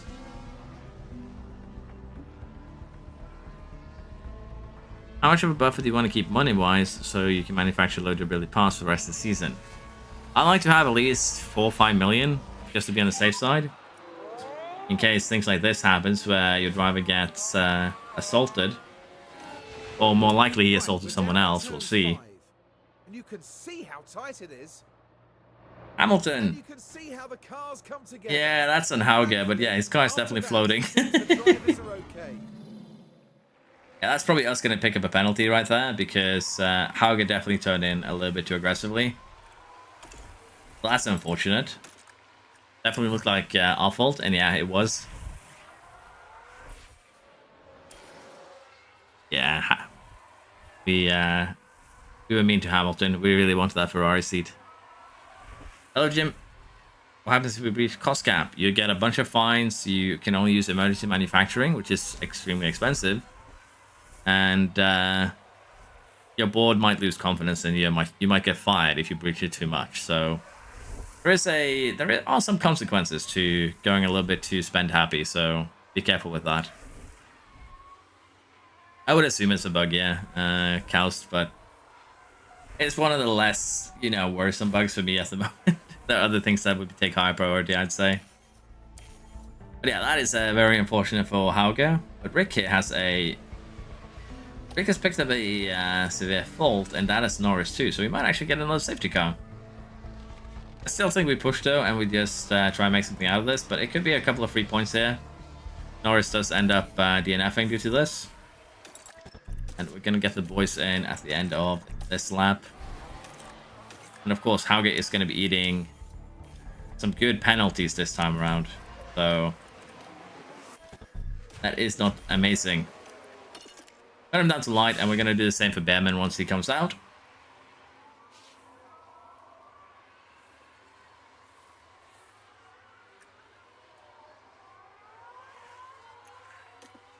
And we're just going to try and take good care of these soft tires and be competitive towards the end of the stint. Rick here with massive or severe damage should be a no-brainer to get past.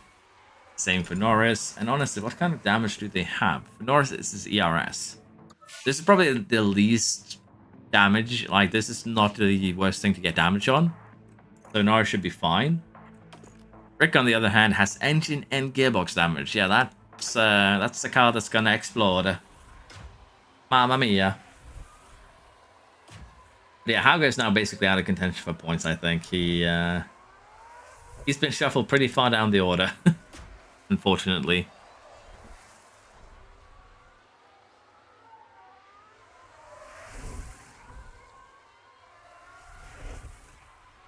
Same to the end of the season, so when you start next time, you can start for season 2. Might do that. At least a supercut, or maybe an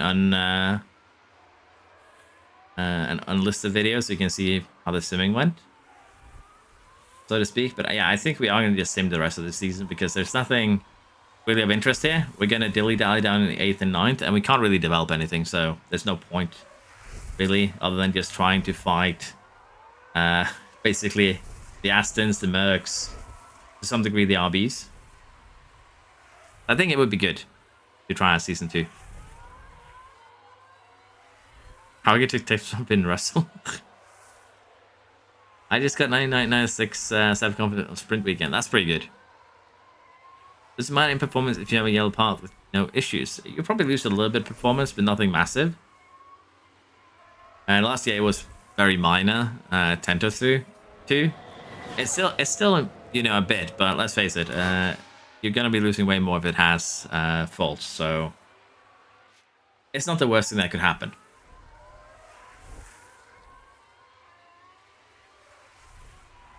Yeah, I still need to make the final rear wing, you're correct, Jeff. We'll just have to see if we can actually afford it. But even that isn't going to really pump our team up massively. What is my opinion on changes in tire wear? It seems very similar to last year's, but it also seems like it's easy to get temperature into the tires, I'll be honest. So I don't know if there's actually been any huge changes, as Rick's fault escalates and he needs to pit to retire.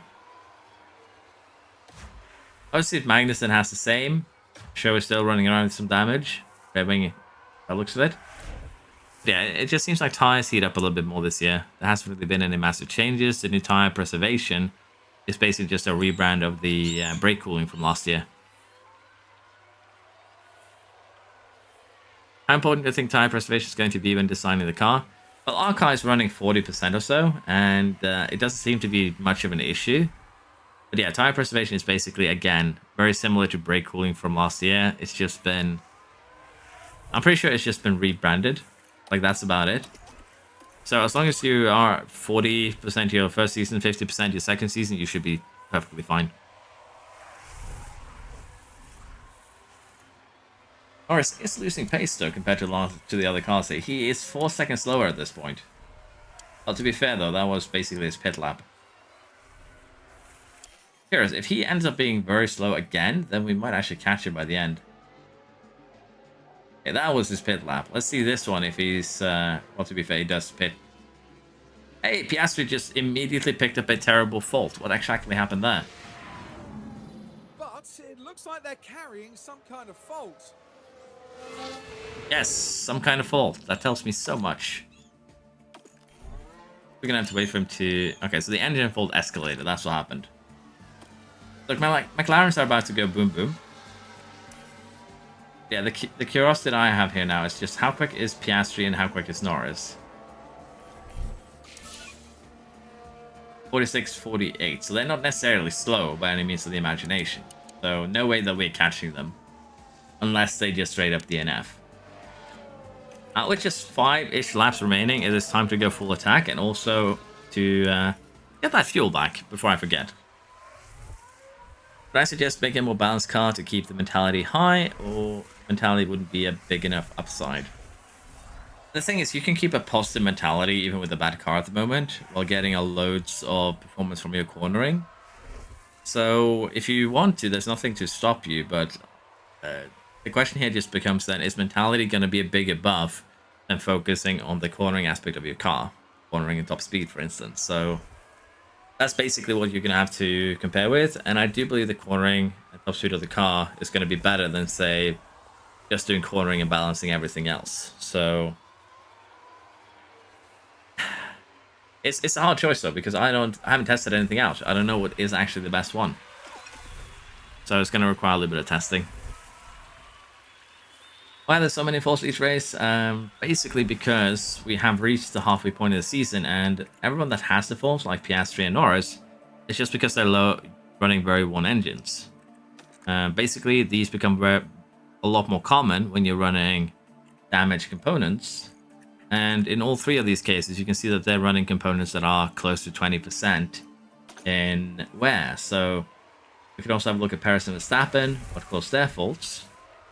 And I would assume we're going to see something similar here, that Verstappen's fault is, again, a sub-40 gearbox. It hit the yellow zone. And in Perez's case, it's actually the same thing. Basically, it's just that the components are getting worn and hitting that lower end. And generally, as long as you are in the white zone, it's going to be a very low risk of fault. Then it becomes a medium risk once you hit the first damage zone, or the yellow one, if you will. So that's basically it. There's nothing too special about why they're taking damage, other than the components are getting old and worn, and probably needs replacement. Going to have to breach cost cap, cannot avoid it. I don't think I can either, Kieran. I know that feeling. Okay, Hauge, I need you to overtake the Hamilton without killing him this time. Can you do that for me? It was scary seeing you basically inside of his car there, with how close you were driving. Prefer smaller channels, because I feel like everything just gets along better. But on the other hand, I wouldn't mind having a mansion. Well, give me PewDiePie levels of subs and we can talk about that.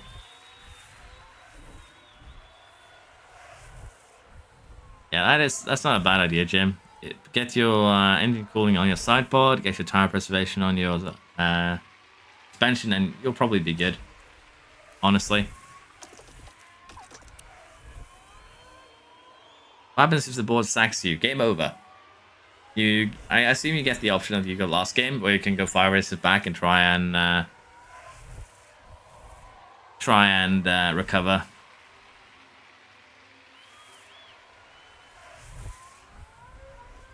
Okay, Bearman, you are now responsible for scoring some points. No pressure.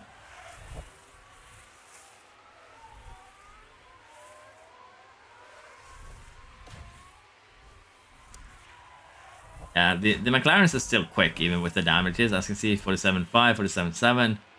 They're actually almost quicker than we are. Well, they are quicker than Hungary is. Bearman is quicker because he had a little bit of helping a DRS, and he's pushing fuel or energy. So yeah, it's definitely a dangerous time right now. But we can't really compete with the McLarens, the Red Bulls, the Ferraris. And honestly, we might actually start attacking a lap too early here with Bearman. As we are actually probably going to struggle to have enough tire till the end.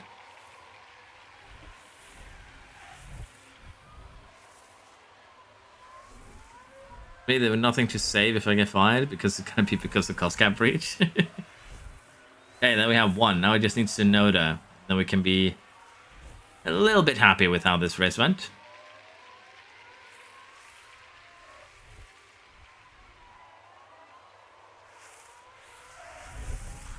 We should be able to get him now, because now there's no one ahead of us with DRS. So we should be a lot quicker. Again, full energy to push. And Hauger has run out of his energy. All 3 of you are running so close to each other. Max Verstappen over the finish line. Shocker that Verstappen wins. Yeah, Bearman isn't really getting the move done here, unfortunately. So we might just get that single point instead of the double payout. And even then, Russell might actually, pull some shenanigans to get us. And we might run out of fuel still.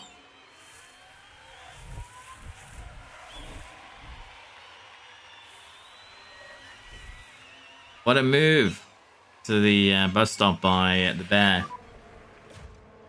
Do we get 2 points there? Nothing great, but better than the alternative. And Hauger didn't have an issue there. He probably would have been alongside Bearman. Maybe even ahead of him. That really was such a strong performance, and they come away from today with a top 10 finish. Amazing, really, really good for the team. That makes it all worth it, doesn't it? Seeing your team ready to share the celebration. I don't know if I like the colors we chosen, honestly, for the garage, but it is what it is. So yeah, we get good race payouts, and honestly, simming should give us more of the same. I think we are next time, because I do have to go now. Just gonna sim through the season to start off with. Shouldn't take too long. We just speed through it, honestly. And then take it from there. And again, we can keep a positive mentality here for the most part, even with the car performance and staff issues. The main personnel that we need to keep positive or enthusiastic is actually the drivers. And we're definitely not having any problems with that while we do the cornering build. The main problem that we have other than that is the fact that we are going to be struggling with components. And that is probably the bigger issue here, because, well, manufacturing capacity is one thing, but also the cost to manufacture these things is another. Now we have the railing design. It's going to basically be the only upgrade that we'll have for the rest of the season. So that should be fine in its own right. But, yeah, I think we sim the last remaining races. And again, we might catch Mercedes if we do it manually, but it doesn't really matter. We're still going to get the same gain here, if you will. Let's go ahead and send you guys on factory tours. We're going to make our factory really bad. I want to see just how bad we can make the factory here with hitting all of this.